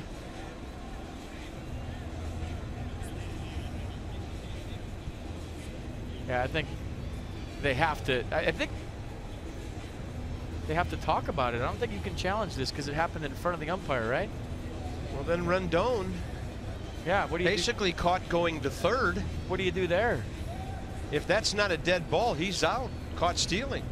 I think it's a strike and a dead ball all at once. Yeah, well, the Nats everybody goes back. want that to be the case. Runners return. You can swing at a pitch and it can hit you. The swing supersedes the hit by pitch. So he offered at the bunt, which is like a swing. Ball hit him. It's a dead ball. Both runners go back if they get this right and know that that hit Howie in the arm. So dead ball right there.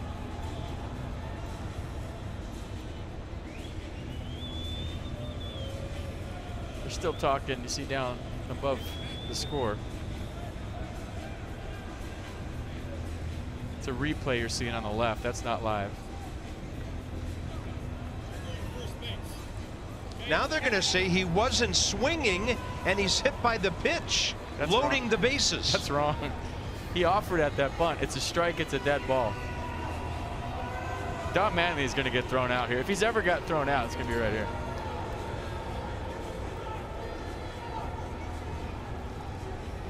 And it wouldn't be a bad time to wake his ball club up and get thrown out, if you want my opinion. Don Mattingly's been tossed 4 times this year and shows some pretty good restraint right there. So, I mean, he offers at this, right? He doesn't pull the bat back. Look at him. Actually, man, maybe he did pull it back. Maybe I got that wrong. Yeah, he was definitely out in front of Pete trying to bunt it. And did he pull it back? He Maybe. did. Yeah, check that. Pulled it back and they got it right. Bases loaded, nobody out. Here's Worth.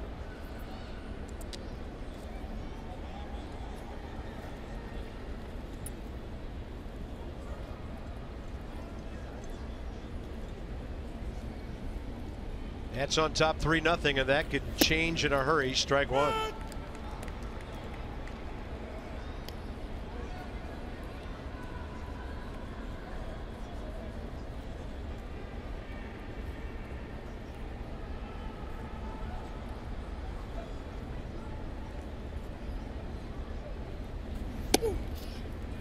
Talked to Jason about his face guard today on his helmet. He said he's got a foot guard, a shin guard, an elbow guard, and he's been hitting all those places. And he said, I'm not waiting to get hit in the face before I get a face guard, so I figured I'd go all the way up and protect my grill too. Smart. Smart, right? Everybody puts it on after they get hit. He's being proactive, saying, hey, why not give me everything you can to protect me while I'm in the box?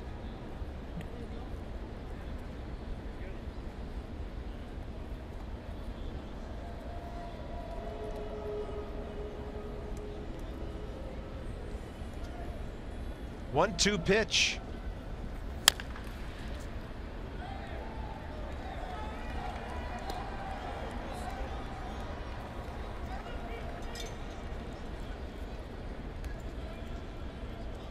Infield in with nobody out.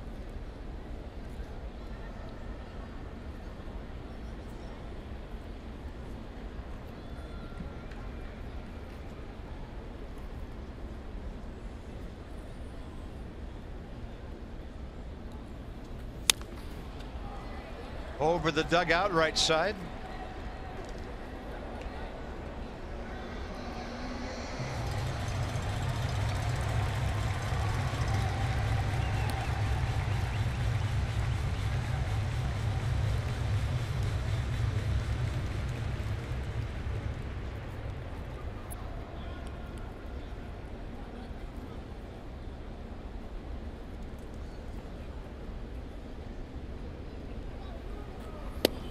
Up and in.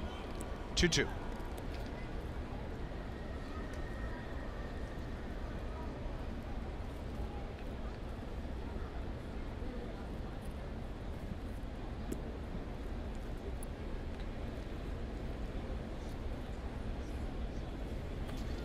Breaking ball, and Worth hits it a long way to left. Yelich, edge of the track. 3 runners are going to move ahead. And the Nats lead 4-0. Talk about a productive fly ball. Worth's 23rd RBI.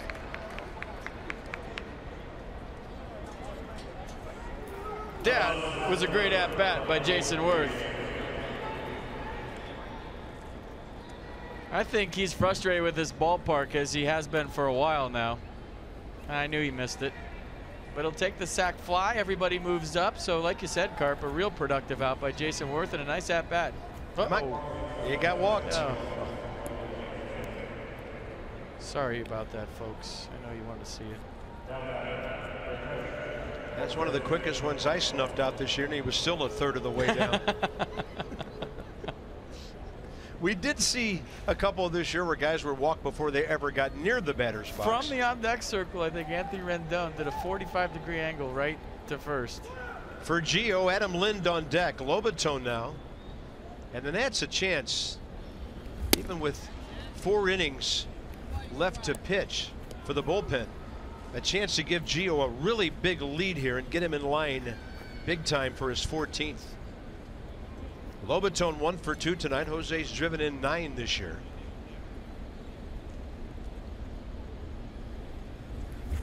Down and in. Ball 2.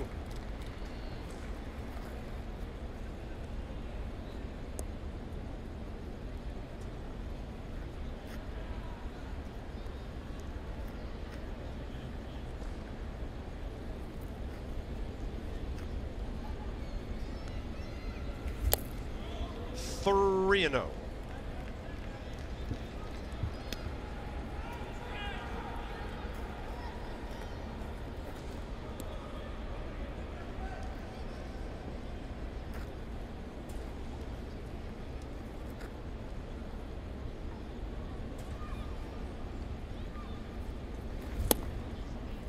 And a bases loaded walk to Jose Lobaton makes it 5-0. Line is moving. Can he stop? He did. Adam Lind. Hard to believe that a half inning ago the Marlins had the tying run in the batter's box. Gio throws a double play ball here as we move ahead at Marlins Park into the 9 o'clock hour. And now the Nats could lead by 5, 6, 7, who knows, with Adam Lind coming in. The bases loaded, nobody out in the 4th. And when you've lost 6 times in a row, 7 times in a row to a ball club, you don't score there. That's hard to come back from. So that officially finishes Gio for the night. 4 strikeouts, 3 walks, no runs on 3 hits in 5 long innings, but very solid innings when you consider what he got out of in a couple of those frames. Adam Lind all in, trying to take this game by the throat. I don't know what's going to happen here, but if you've watched Adam Lind all year, don't you feel like this ball's going hard somewhere?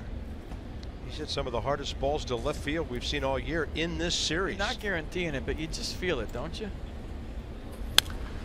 5 out of 16 career against Vance Worley.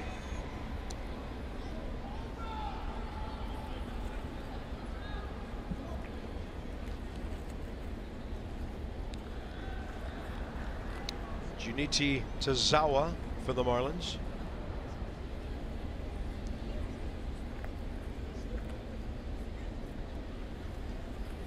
Oh, 2.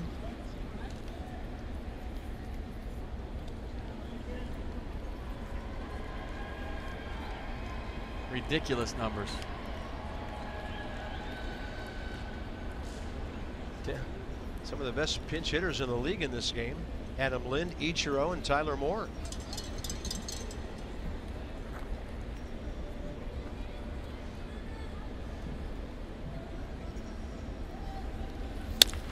Left side. Try to turn 2. Couple of long throws, and Lindell beat it out. The Nats lead 6-0 as Howie Kendrick comes home. As a pinch hitter, Adam Lind's 11th run batted in.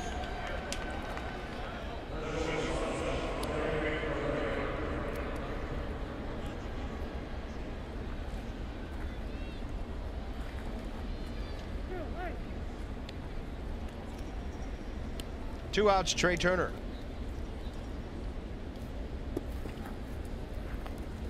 Base hit, a run, a walk tonight. 3 for 5 against Vance Worley, and Trey is the 8th national to bat here in the 6th.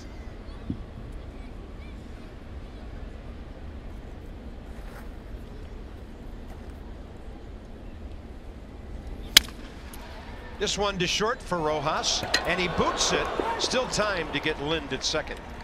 Big inning for the Nats. So Gio's done for the night, and he's got a 6-run cushion.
Here in Miami, it's been almost 3 months since we last saw Koda Glover in a big league ball game. Koda out during this time with back and shoulder injuries, been rehabbing in West Palm Beach, and Dusty Baker actually talked to Koda earlier on today, who said that he is going to Texas to get a second opinion from a doctor there. Koda apparently sounded pretty discouraged, Dusty's saying. But Dusty told Koda to make his way to D.C. soon. He wants the righty to be around the team down the stretch, whether he's able to pitch later on this season or not. He wants him to be a part of the stretch run and feel the positive vibes around the team. Dusty's saying there's no substitute for that, making a guy feel like he's a part of things even if he's injured. So no word yet, guys, definitively on Koda Glover's status for the rest of the season. But regardless, Dusty wants him around this club. Yeah, he left the ball club, went on the DL about the same time Jason Worth got hurt. When you're talking Cards, you're talking Coons. Dan with our sideline report. And here's Joe Blanton for the Nats, it'll be his 45th appearance. 38 innings, 47 hits, 34 strikeouts. And his first man is Christian Yelich. A fastball, slider, curveball change for Joe. Fastball averaging 90.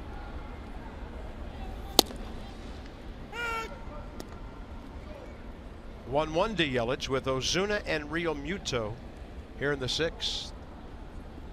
Alejandro De Aza, right field. Jason Worth gets the rest of the night off.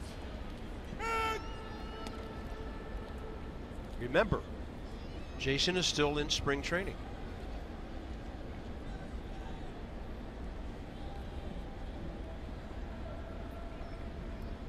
Well, then that sacrifice fly doesn't count then. You go tell him that.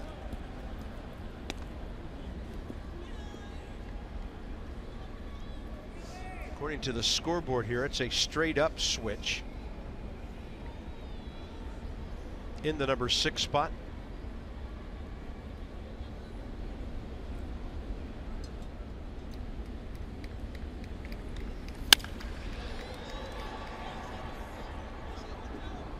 Marlins box score: a base hit and 2 walks in the 4th. That's the bases loaded, no out situation FP referenced a few moments ago. And then 2 hits, Ichiro and Gordon in the 5th, the double play ball. Got Gio out of that. And he pitches 5 3-hit shutout innings tonight.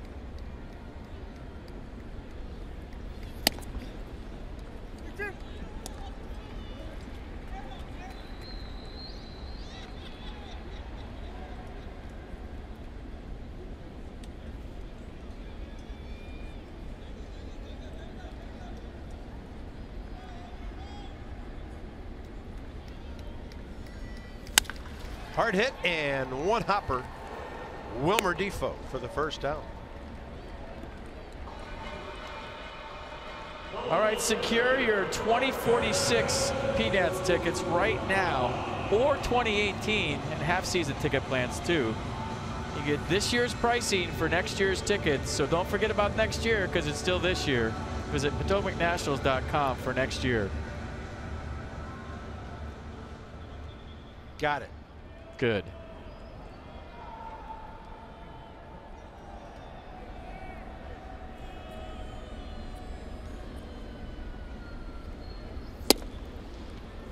Good slider in there to Marcell Ozuna.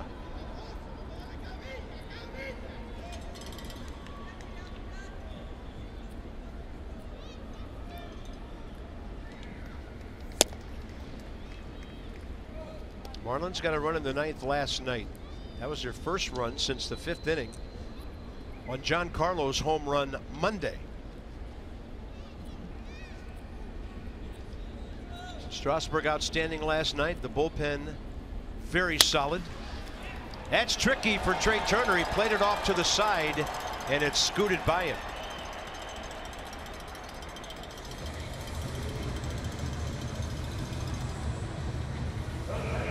How do you score that one? Yeah, that's going to be total discretion of the local official scorer here. Ball hit hard. I think when you have a guy hitting 308 and he's your own guy, give him a hit on that. You want him to hit 300 for the You know what? And if you give him a hit, nobody's upset about it. Or you give him an error. Now everybody's mad. Shaking the his shortstop head. and the hitter. They're going to be shaking his head. Someone from Marlins Media Relations is moving laterally in the press box as we speak, or soon will be. That's a front door slider for a strike to JT Real Muto. Or they've already evacuated and he has no chance of changing it. That call could have been made from upstate. Yeah.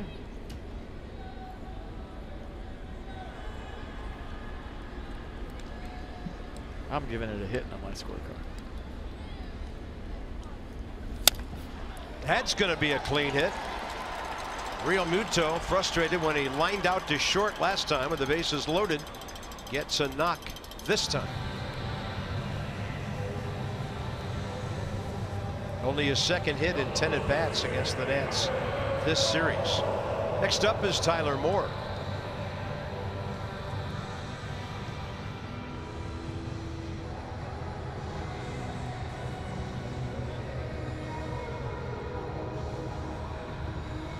Ground ball to third, swinging strikeout. 0 for 1 career against Joe Blanton.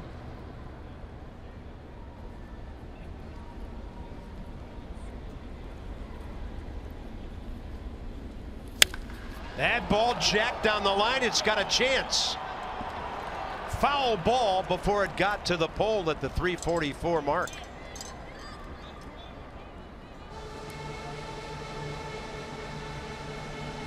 It's a little deeper down the line than most ballparks. Most yards are 330, 335. Just hooked, foul. I think it had distance. No, a little short. Tough to see from where we're sitting. So that left field corner, 9 feet or so, maybe up to 14 feet deeper than most ballparks. Tyler Moore hits another one that goes foul.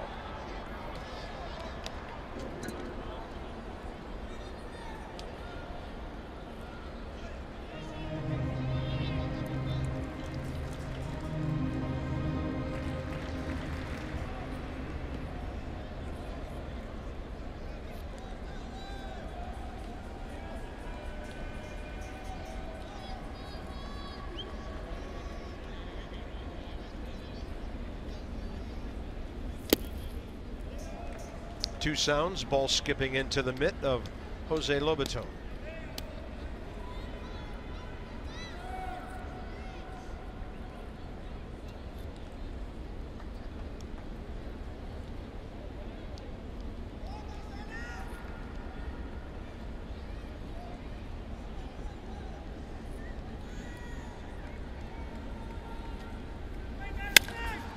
Tyler Moore to right. It's going to back up De Aza. Plenty of room. 1 runner tagging. To third, Ozuna on the second out.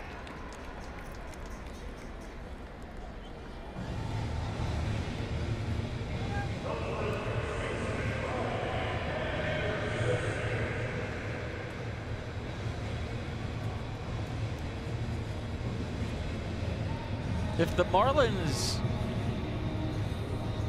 went fire sale and you had your choice, Carp, obviously Stanton would be your first choice. Yelich or Ozuna? Tough call, huh? They're both good defensively. Ozuna has a lot of assists. I think Yelich a left-handed batter. Yelich better defensive. Oh yeah, he is. Way better. Well, it would, if I already had some power on my ball club that I liked, I'd take Yelich. If I needed power, kind of hard to pass up on a bat right now that has 32 homers and 107 RBIs. Well, left-handed power, right-handed power. I guess it's based on what your team needs are. Yeah, Yelich half the home runs and about 2/3 of the RBIs Ozuna has, just from a numbers standpoint. One, I think you're getting an all-around baseball player, premium defender, guy that can run, guy that can steal you a base, a little bit of pop, and the other one you're just getting a flat-out guy that can hit in Ozuna. Yeah. I mean, he's dangerous. He's getting better every day. I think they're both great players. Yelich 25, Ozuna 26.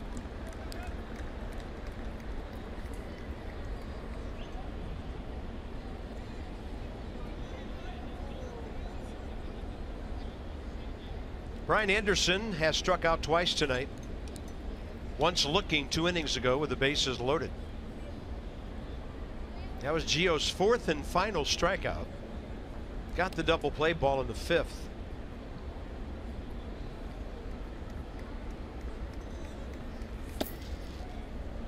Lobaton smothers the slider, 2-1.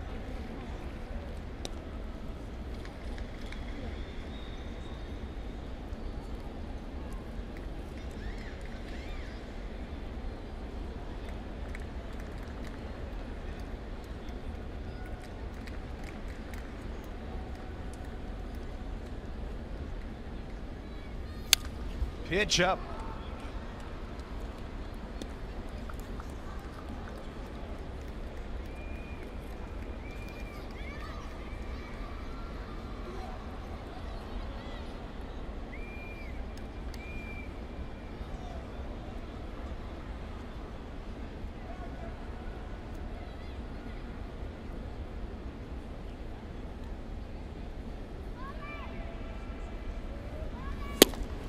That is in there. And Brian Anderson has struck out taking twice tonight, stranding 5 base runners. To the 7th, a 0 for Joe Blanton.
A game summary for you. All Nats trying to make the magic number 6 and go 31 over 500.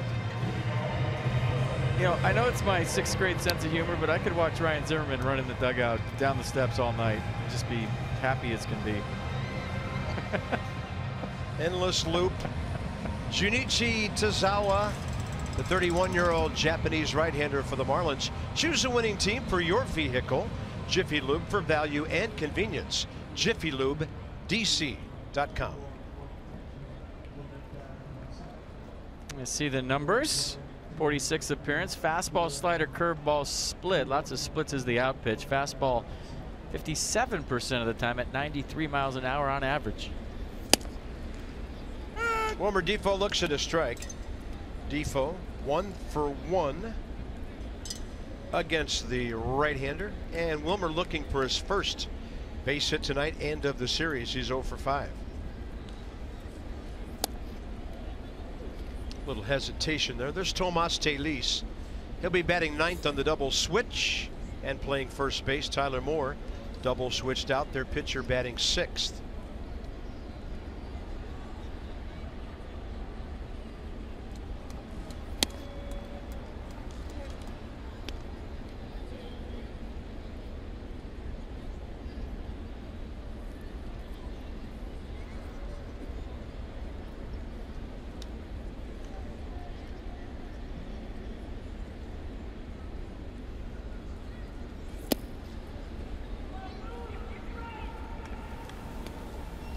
Sean Kelly.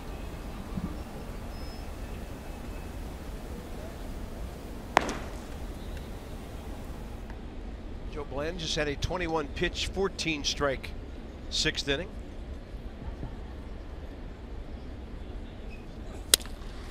Difo up the middle to his right. D. Gordon, ball off his glove, and it should be a hit. I think Wilmer beats that out even if Gordon gloves it. But we've been surprised once tonight. That's a hit. Has to be. It's not ordinary effort. It's not a routine play. That's kind of what you go by if you're a scorekeeper.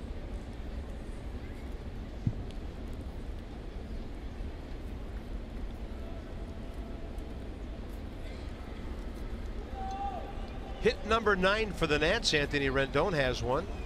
He's been aboard twice with a walk and a single.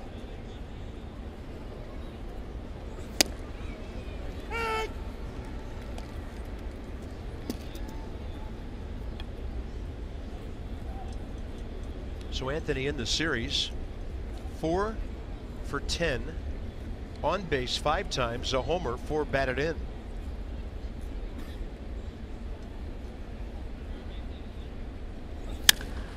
In the air to center. Yelich turns his back for a moment, gets to the spot where he can wait for it. First out, 7th inning.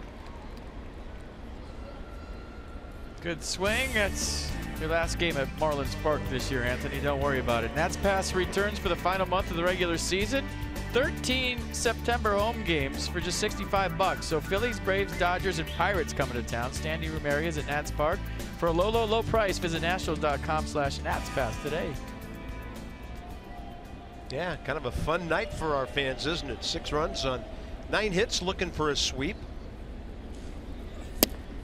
Strike call to Ryan Zimmerman, who's 1 for 2 with a solo home run against Tazawa. Huge night tonight.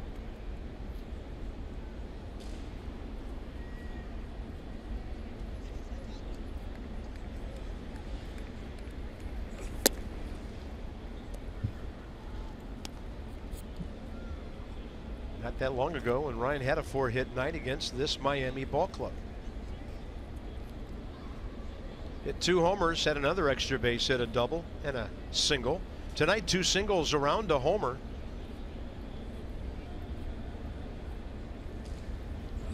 Off speed on the breaking ball, and that slowed everything down for Ryan. 2 outs to Yelich. Next up, Howie Kendrick.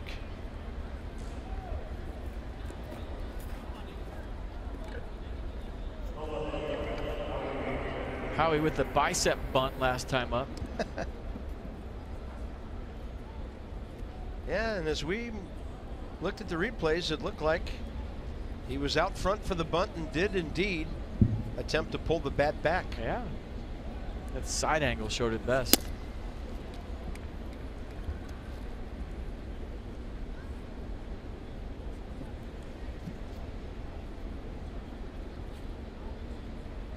Howie has chipped in tonight. First inning double for an RBI. Scored later after that hit by pitch. 2-0.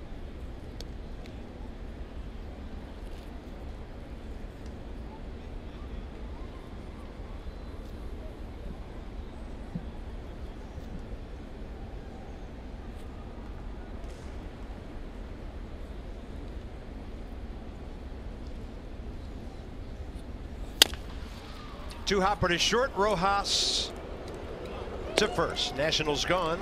7th inning stretch time here at Marlins Park. All Washington by 6.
There's our old friend Freddie Gonzalez coaching third base for the Miami Marlins. And haven't seen a whole lot of Sean Kelly lately.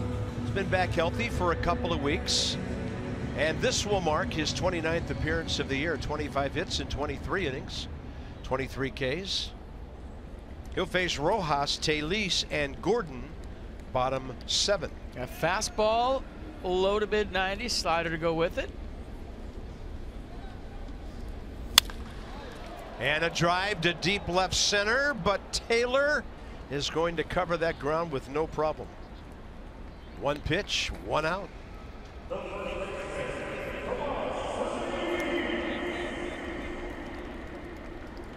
Now, Sean's probably not had the year he expected to have this year, battling injuries, battling a lot of different things, but it would be great for him, I think, to finish strong. Dusty Baker would like to see that. I'm sure he'd like to see it. You know, have a good couple final weeks here and end on a good note.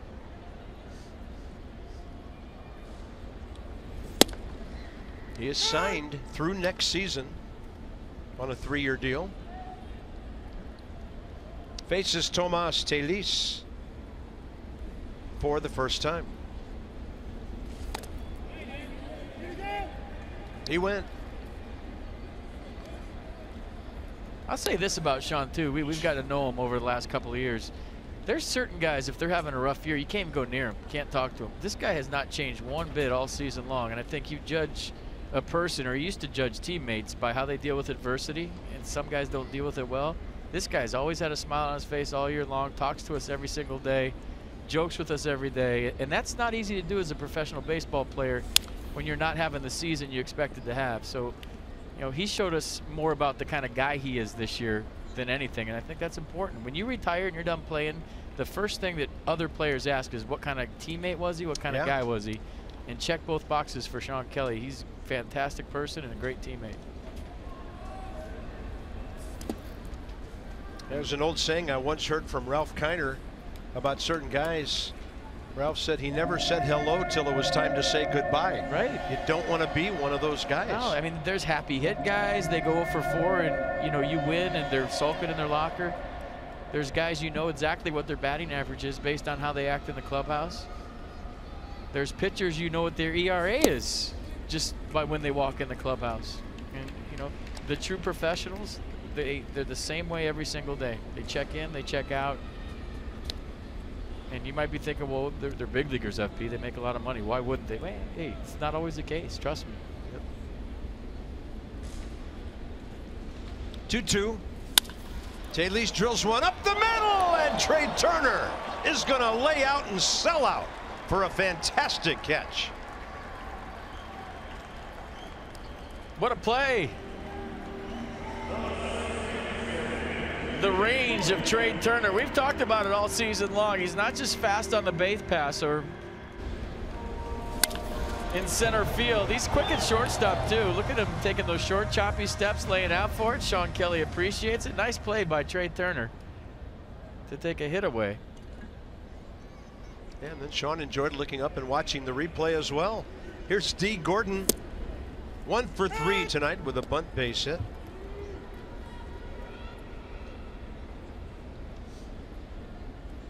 $6-0 game, kind of play you love to see when it's 1-0. Beautiful. Rendon even with the bag at third. And D. Gordon takes one upstairs, 1-1. Going to be a procession of relievers tonight, needing work and getting an inning apiece. Next in line, Enny Romero.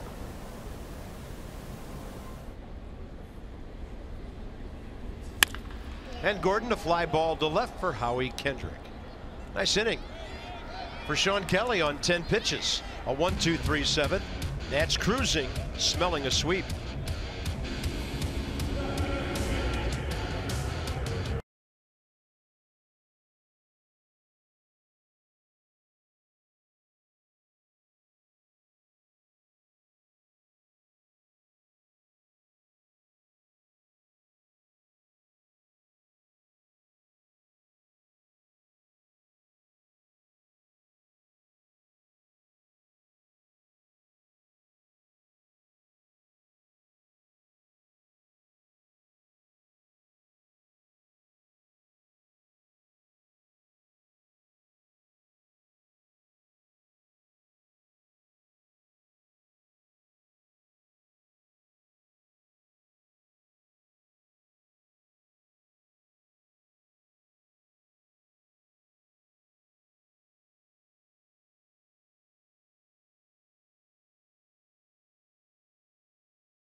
Telecast is presented by authority of the Washington Nationals and may not be reproduced or retransmitted in any form. And the accounts and descriptions of this game may not be disseminated without the express written consent of the Washington Nationals. That right there is South Beach in Miami. And a mandatory evacuation order has been issued for Miami Beach beginning at noon tomorrow. Wow.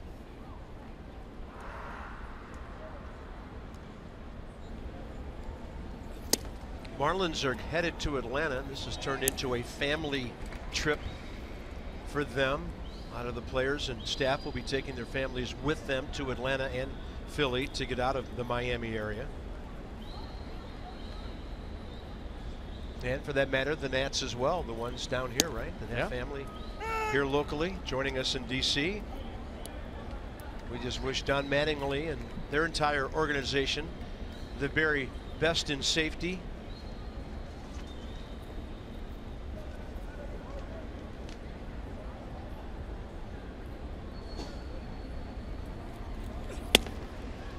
One and two to Alejandro Deaza in his first AB of the night.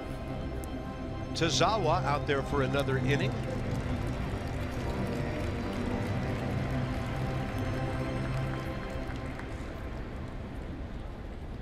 Just over a weekend or so ago, the Marlins were flying high. Came into Nationals Park, got swept. Rough weekend against the Phillies. In danger of being swept again as Ozuna puts that one away. First out, 8th inning. We will rejoin you tomorrow night. Tanner Roark, Iwo Jima Nationals Park. And not far from all the other monuments, Tanner Roark could be looking for his 12th of the year. Even though he lost at Milwaukee on Friday, a run, 5 hits in 7 innings. FP and I thought he threw the ball as well as he has in the last 2 years. We'll get you going. That's extra from the ballpark at 6:30. Yeah, he was money. AJ Cole was money. That's far. Oh, Taylor, see you later. Mike Olay checks in. Second hit of the night and the series. 7-0 Washington on his 14th. Roasted to left. I'm telling you, he put on a display in batting practice today. I said it earlier in the game. Hitting balls all over this place. Did the same thing in Milwaukee, so he's really starting to lock in. Fastball up. I mean, he's got silly pop. When he learns how to harness this, he's potentially a 30 home run guy, maybe more. What a swing by Michael A. Well, that's 14 on the year in 324 at bats. So you do the math if he gets just 500. Yeah. Right on the verge. That ball was tagged. Ooh. We're a little bit offset to the first base side here in our booth, and to watch that thing get out there and have that perfect little draw or hook on it. Thought it was going to bang off the big red wall out there, just a couple of feet short. 1-1 to Jose Lobaton, and he goes deep to right center. Yelich is going to catch it just a step short of the wall. There'd be some hitters glad to say adios to this place after tonight.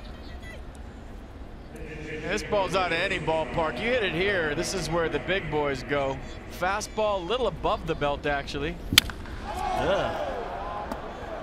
104 miles an hour, basically. 427.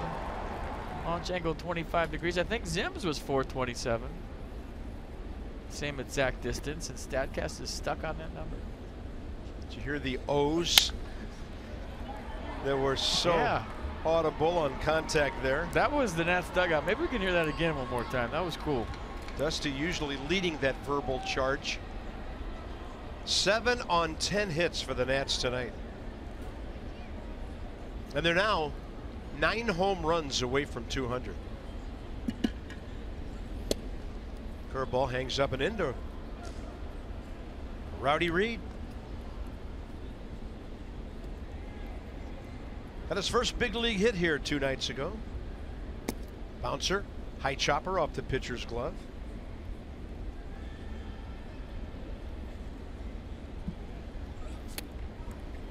Let's listen again, everybody. Turn up your TV a little bit.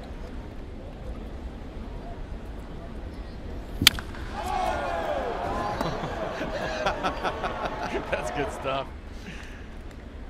Things we don't get to hear anywhere else. Yeah, that's the whole first base dugout singing.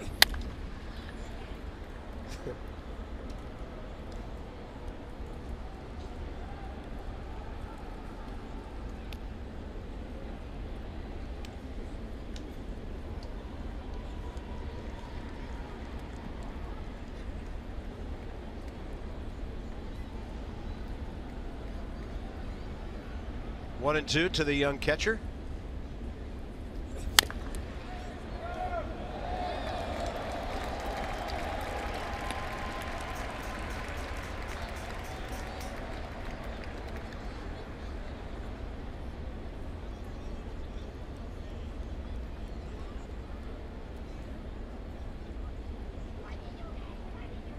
Yeah, the Nats haven't been 31 over this year.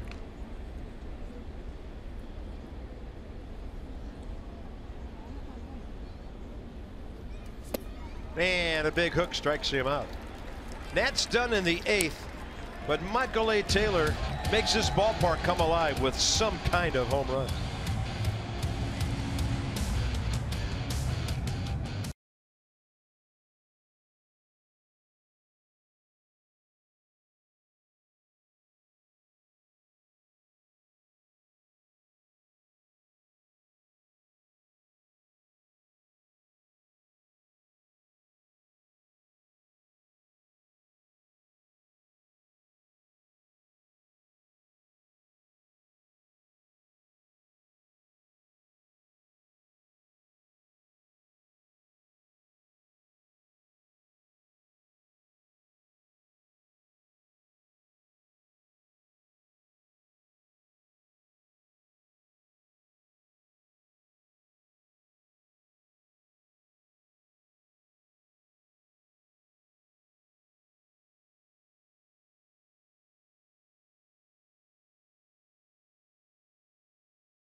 Loud sound here in the ballpark.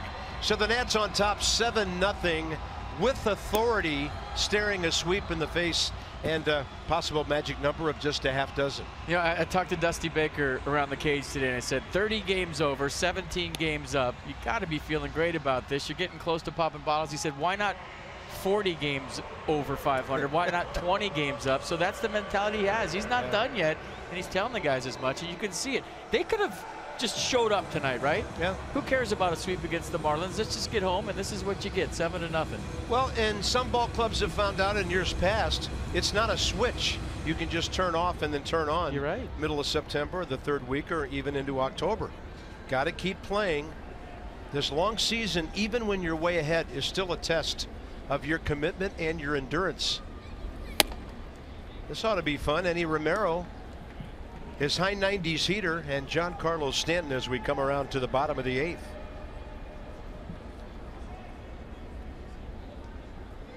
Oh for 2 with a walk, Giancarlo. In the series, 1 for 9, a homer Monday night, 2 bases on balls, and that's it.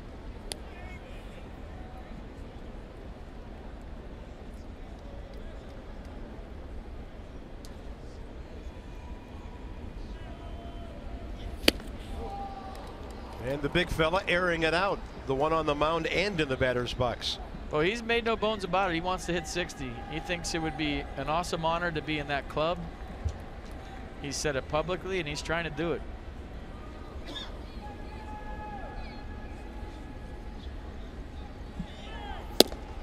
Fastball away, 3-1.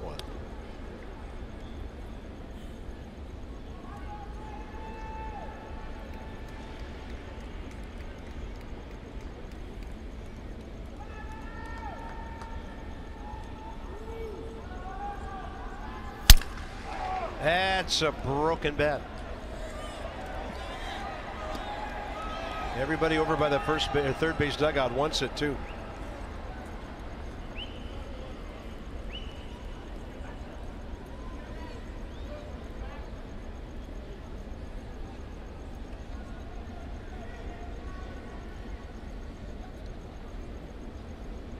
I'll tell you what, you think about the other guys that have hit 60, at least recently. Sammy Sosa played in front of a full house every night. Mark McGwire played in front of a full house every night. Barry Bonds played in front of a full house every night. Stanton jammed enough, and that's just a short pop-up. Trey Turner 1 out, 8th inning. My point is that what he's doing here in front of no one is impressive, that he's able to concentrate, get himself motivated. I know he makes a lot of money and blah, blah, blah, but to have that super focus and to put up the numbers he has without the adrenaline of the home crowd that's impressive. You feed off that late in the season, Carp. That's your Red Bull, that's your coffee. When you're running on empty and you're banged up and it's late, you can't wait to get in your white uni and you can't wait to play in front of your home fans. They get you going. They get you to the finish line in September when you're just all dinged up and having trouble getting fired up for baseball games. That's why Nats can't wait to get home. Yeah. Yeah, Tanner Roark tomorrow night. Place should be hopping Friday with a Max Scherzer start. And Friday night, always rowdy at the Yard. Night game Saturday.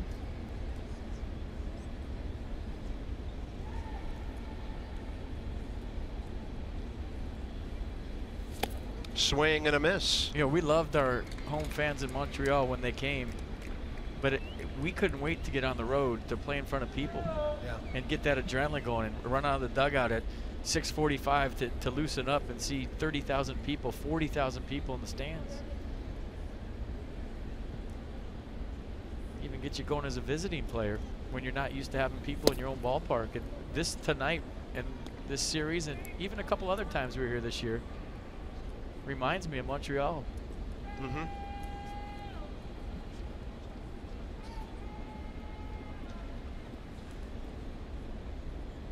The only time I remember this place jumping is when Jose Fernandez had the start. Yeah. Other than that, it's been a lot like tonight every time we've come here. 2-2. Yelich hitting it well, but there's a center fielder just cruising to a ball that has no chance to get out. 2 outs. For more on Eddie, here's Dan. Bob, Eddie Romero has relied on that upper 90s to triple digits heater throughout the course of this season, but on his recent DL stint, he told me he worked extensively on his changeup and his cutter. There were some appearances where he threw maybe 20 pitches or so, and about 15 of them were those off-speed pitches. He wants to really fine-tune those pitches down the stretch. He felt that that DL stint was beneficial for him in that regard. He thinks those pitches have much improved, and he's got confidence in them, he says, in pretty much any count.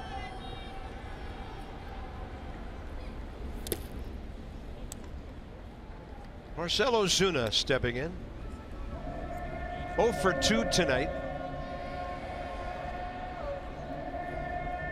They have not changed that error call on Trey Turner. That might happen later.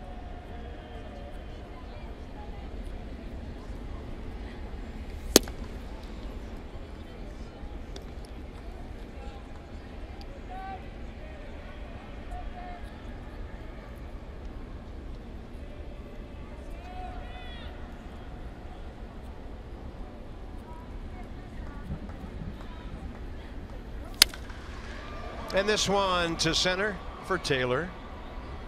Bullpen solid. Gio went 5 shutout innings. Now they've added 3 more to that on only 1 base hit.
Baseball on Masson, brought to you by the hotels at BWI.com. Minutes from BWI Marshall, Amtrak, and Interstate 95. Discover the convenience of the hotels at BWI.com. Beautiful and peaceful right now. Turbulent times coming to Miami over the next 48 hours. Byron Kerr, Ray Knight in the studio tonight with our Nats Extra postgame show presented by W.B. Mason.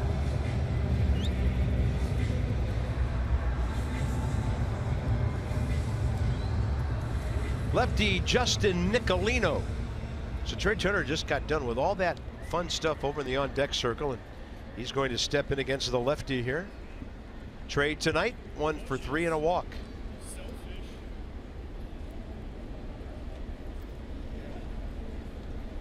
Mainly a starter, just kind of feeling his way as a relief pitcher right now. Second appearance of this series. Trey Turner 1 for 5 career against him. Yeah, fastball, cutter, curveball change. Fastball 91. Nicolino's Italian for small nickel. What's that, like 2.5 cents? Yep. Turner, fair ball, left field corner.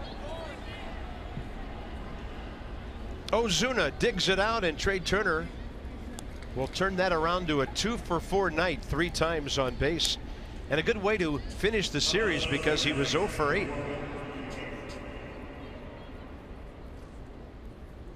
So a single first time up and a double last time up. Bookend knocks. On base 3 times, scored a run. Good night for a leadoff hitter. So if I want to park for 12 minutes in Arlington, Virginia, I got to come up with 10 Nicolinos. Yep. Got it. Or 8 minutes in DC. Just a little smaller than a regular sized nickel. Got it. Wilmer Defoe trying to turn a 1 for 4 into a 2-hit night. Lefty Matt Grace next in line after great work by Blanton, Kelly, and Romero.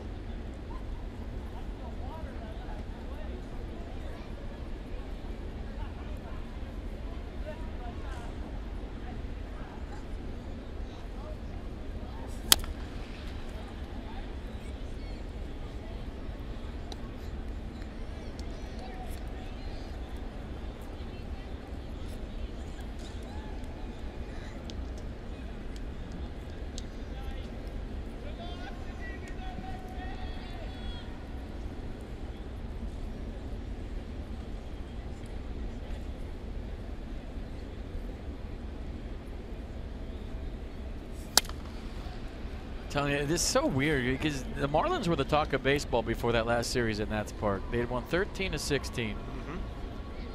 They were coming in hot for the wild card. They think they were 4.5 back that first game and 12 back of the Nats.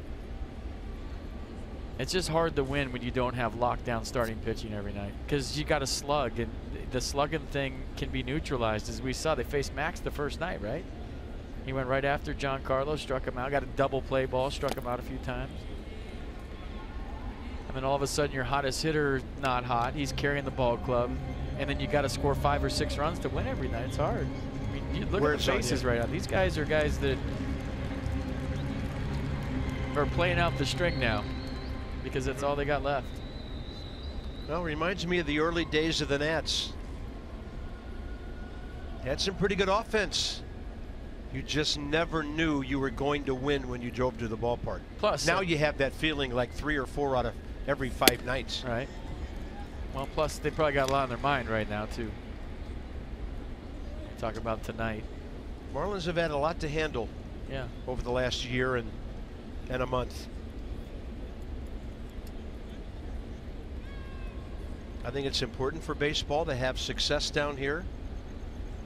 The Rays don't draw that much in Tampa. They draw, at least from announced attendance, fewer than the Marlins. They had 6,500 announced in their ballpark last night. So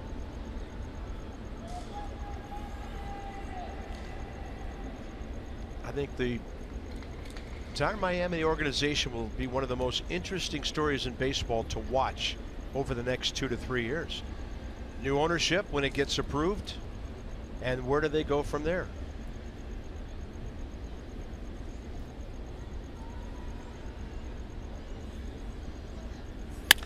Defoe, left center.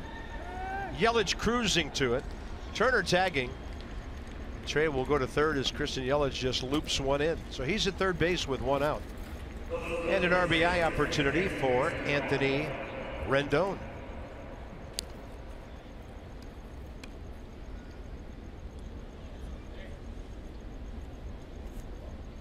Walk, single, and a run.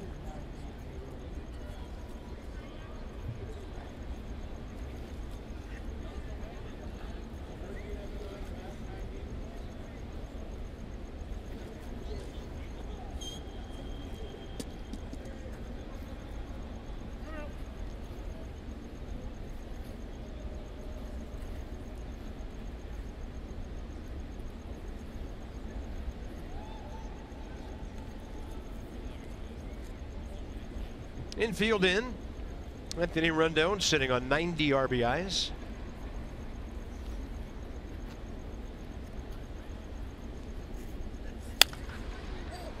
And this one over by the dugout. Pitcher, first baseman, catcher pursuing. Look at Nicolino. Hard into the rail trying to reach it. He's going Doug Fister for that one. I like it. Well done. That would have been the play of the year for a pitcher if he goes diving into the Nats dugout. Wanted to. Just too far in there.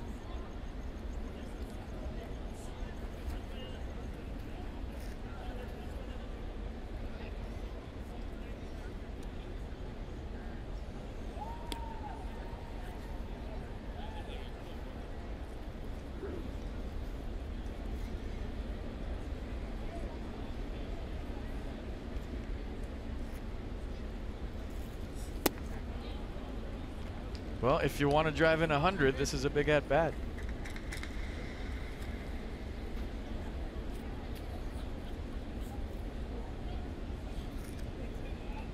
Got to pick them all up from here on out.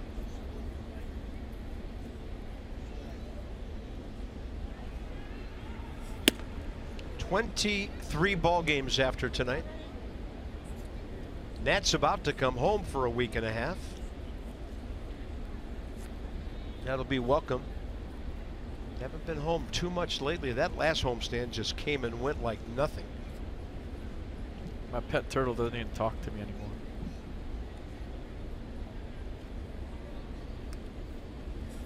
Rendon, RBI number 91. 8-0 Nationals on the 12th team hit of the night. Great at bat. So 9 away from triple digits. Infield in, slap it through. Give Wilmer Defoe an assist on that one for the long fly ball to center. And here's a guy with 93. An emotional 93. Still a little choked up after he went into the dugout. It's okay. You're into it. I like it.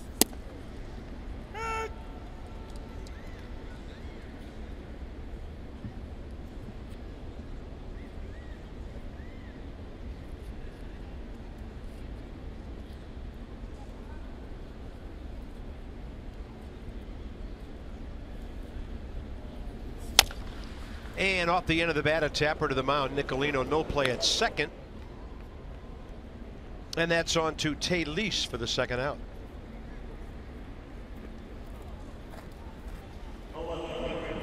Ten o'clock.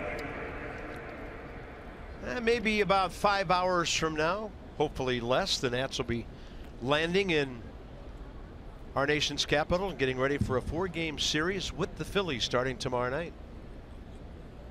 At one point, this was a 1-3 road trip. It's about to be 4-3.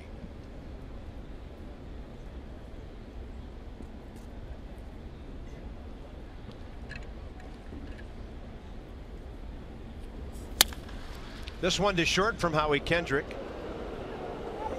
To the bottom of the ninth we go. So the Nats tack on another. Rendon, RBI number 91.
Eight to nothing. Go to the bottom of the ninth inning. One last chance for the Marlins. How about Gio tonight in line for his 14th win of the year? He is doing it all for this ball club. Came out focused. You remember last time he pitched in Marlins Park? That guy broke up a no-hitter in the bottom of the ninth. Hustling over, making the tag. That was a big play in this game. Settled down nice. He had the bases loaded, nobody out. In the fourth inning, got JT Realmuto to line out, struck out Tyler Moore, struck out Brian Anderson. Was talking to the crowd on the way out, and then that was the sixth, same kind of situation. So Gio Gonzalez fired up. Doesn't matter how many people were here tonight, he was ready to pitch. Yeah, not far from home in Hialeah. Well done, Gio. Here's Matt Grace to finish it off. He'll be the 5th Nats pitcher of the night.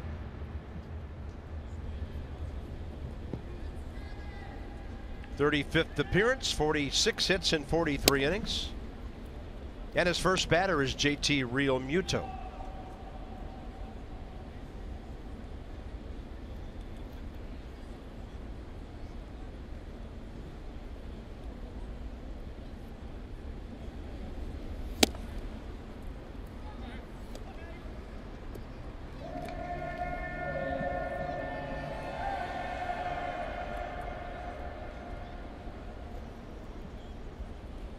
Marlins catcher base hit last time, 1 for 3 in the series, 2 for 10. Grace misses, 3-0. Well, if the Nats take care of business here and get 3 outs, I'm hoping they can do this thing at home for the Nats fans. I think it'd be awesome for them to see it for the first time since 2012. A great reward for all their hard work this season. So can't control those things 100%, but it'd be nice if they did it during the homestand. 14 in Atlanta, last year in Pittsburgh. 3-1. Swing and a miss on one tailing down and away.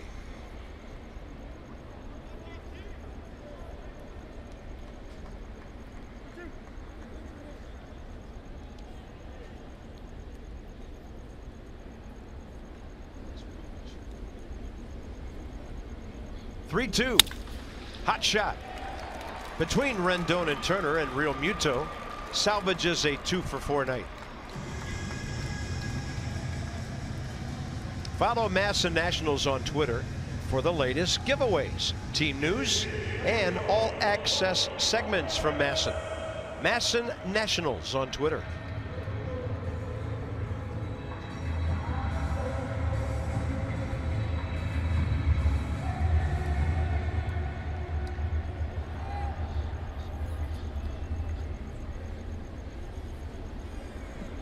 Mike Aviles gets a pinch hitting appearance here.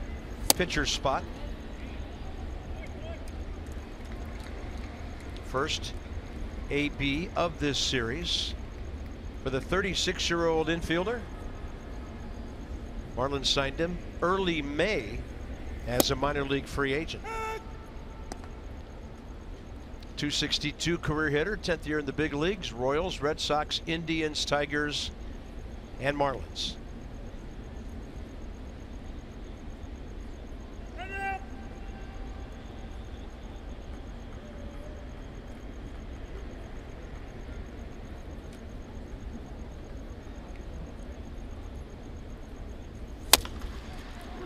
Here comes Defoe. On the run, makes the exchange across his body for the first out. Nice play.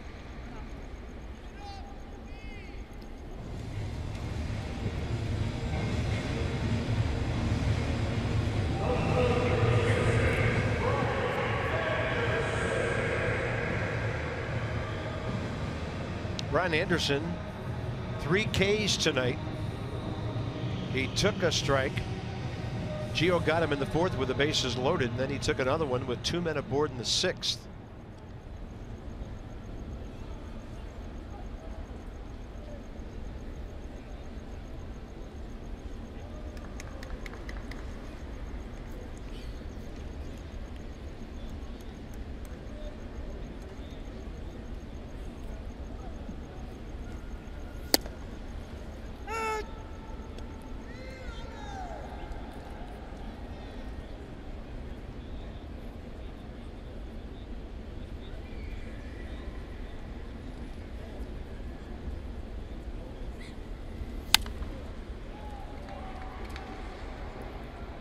I think now when you start to look at certain players, you start thinking about the 25-man playoff roster and who's going to be on it. Dusty Baker's squad. And every time you take the mound or jump in that batter's box, there's probably certain players that are being evaluated for that. He's going to make it. Got a chance. Pretty sure. Nobody's going to beat him out at first base and clean up. That's up the middle. Real Muto will be stopped at 3rd by Freddie Gonzalez. 1st and 3rd, 1 out on a hit by Brian Anderson, his 5th big league single.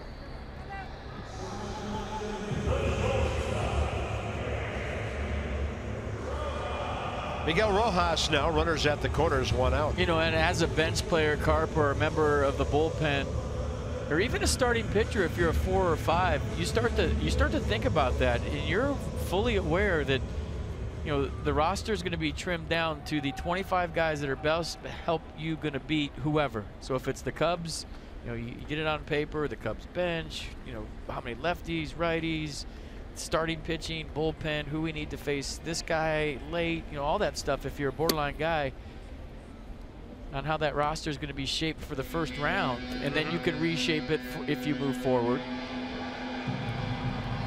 So do you put Edwin in the bullpen? Wilmer's a lock. The guy's done everything this year. But, you know, I don't want to go through player for player, but I'm just talking as a fringe guy. These are your thoughts regardless of the score. When you go into a ball game in September, you want to show your manager, your general manager, your owners that you're worthy of being on that playoff roster.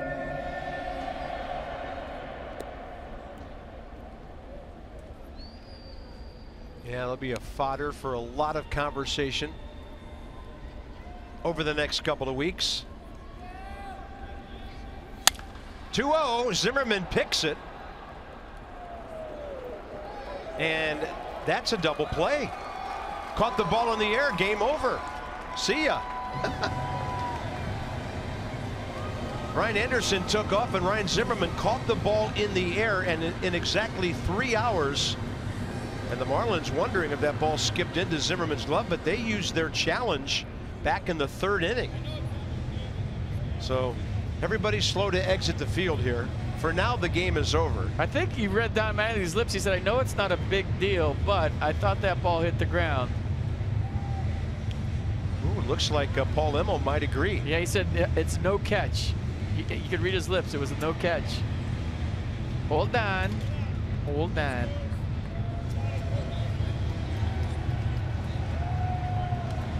So if that's the case, the Marlins score a run. Anderson goes to second, and the hitter is out.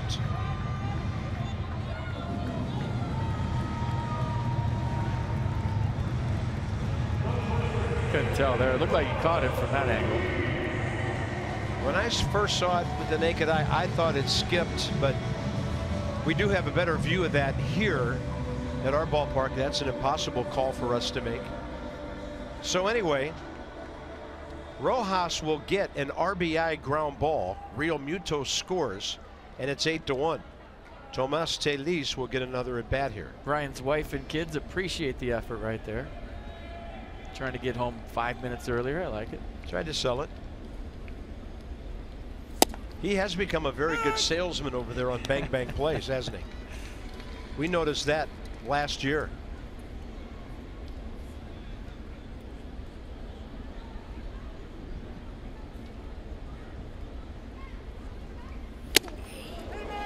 Hit him. Sounded like it. 2 sounds, and Telis is hit.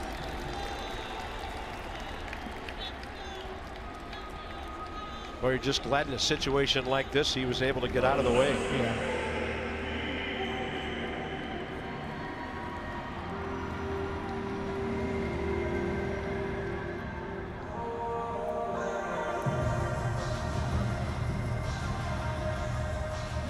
It just got his elbow guard. So Matt Grace, who hasn't pitched since last Thursday, Game 1 in Milwaukee. A little all over the place here, but that's to be expected. Shaking off some rust.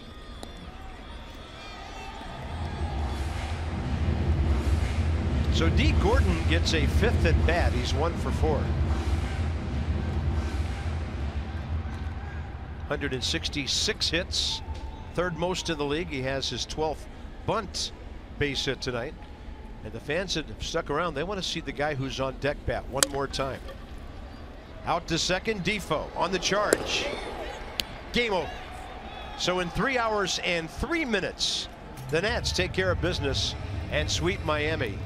And they do it in decisive fashion, pounding out 12 hits tonight and winning it 8-1. New season high, 31 games over 500, 18 games up in the division. And folks, the magic number is 6. 6 is the magic number. 8-12-1 Nats, 1-6-0 Marlins. So tomorrow night we'll see Tanner Rowe.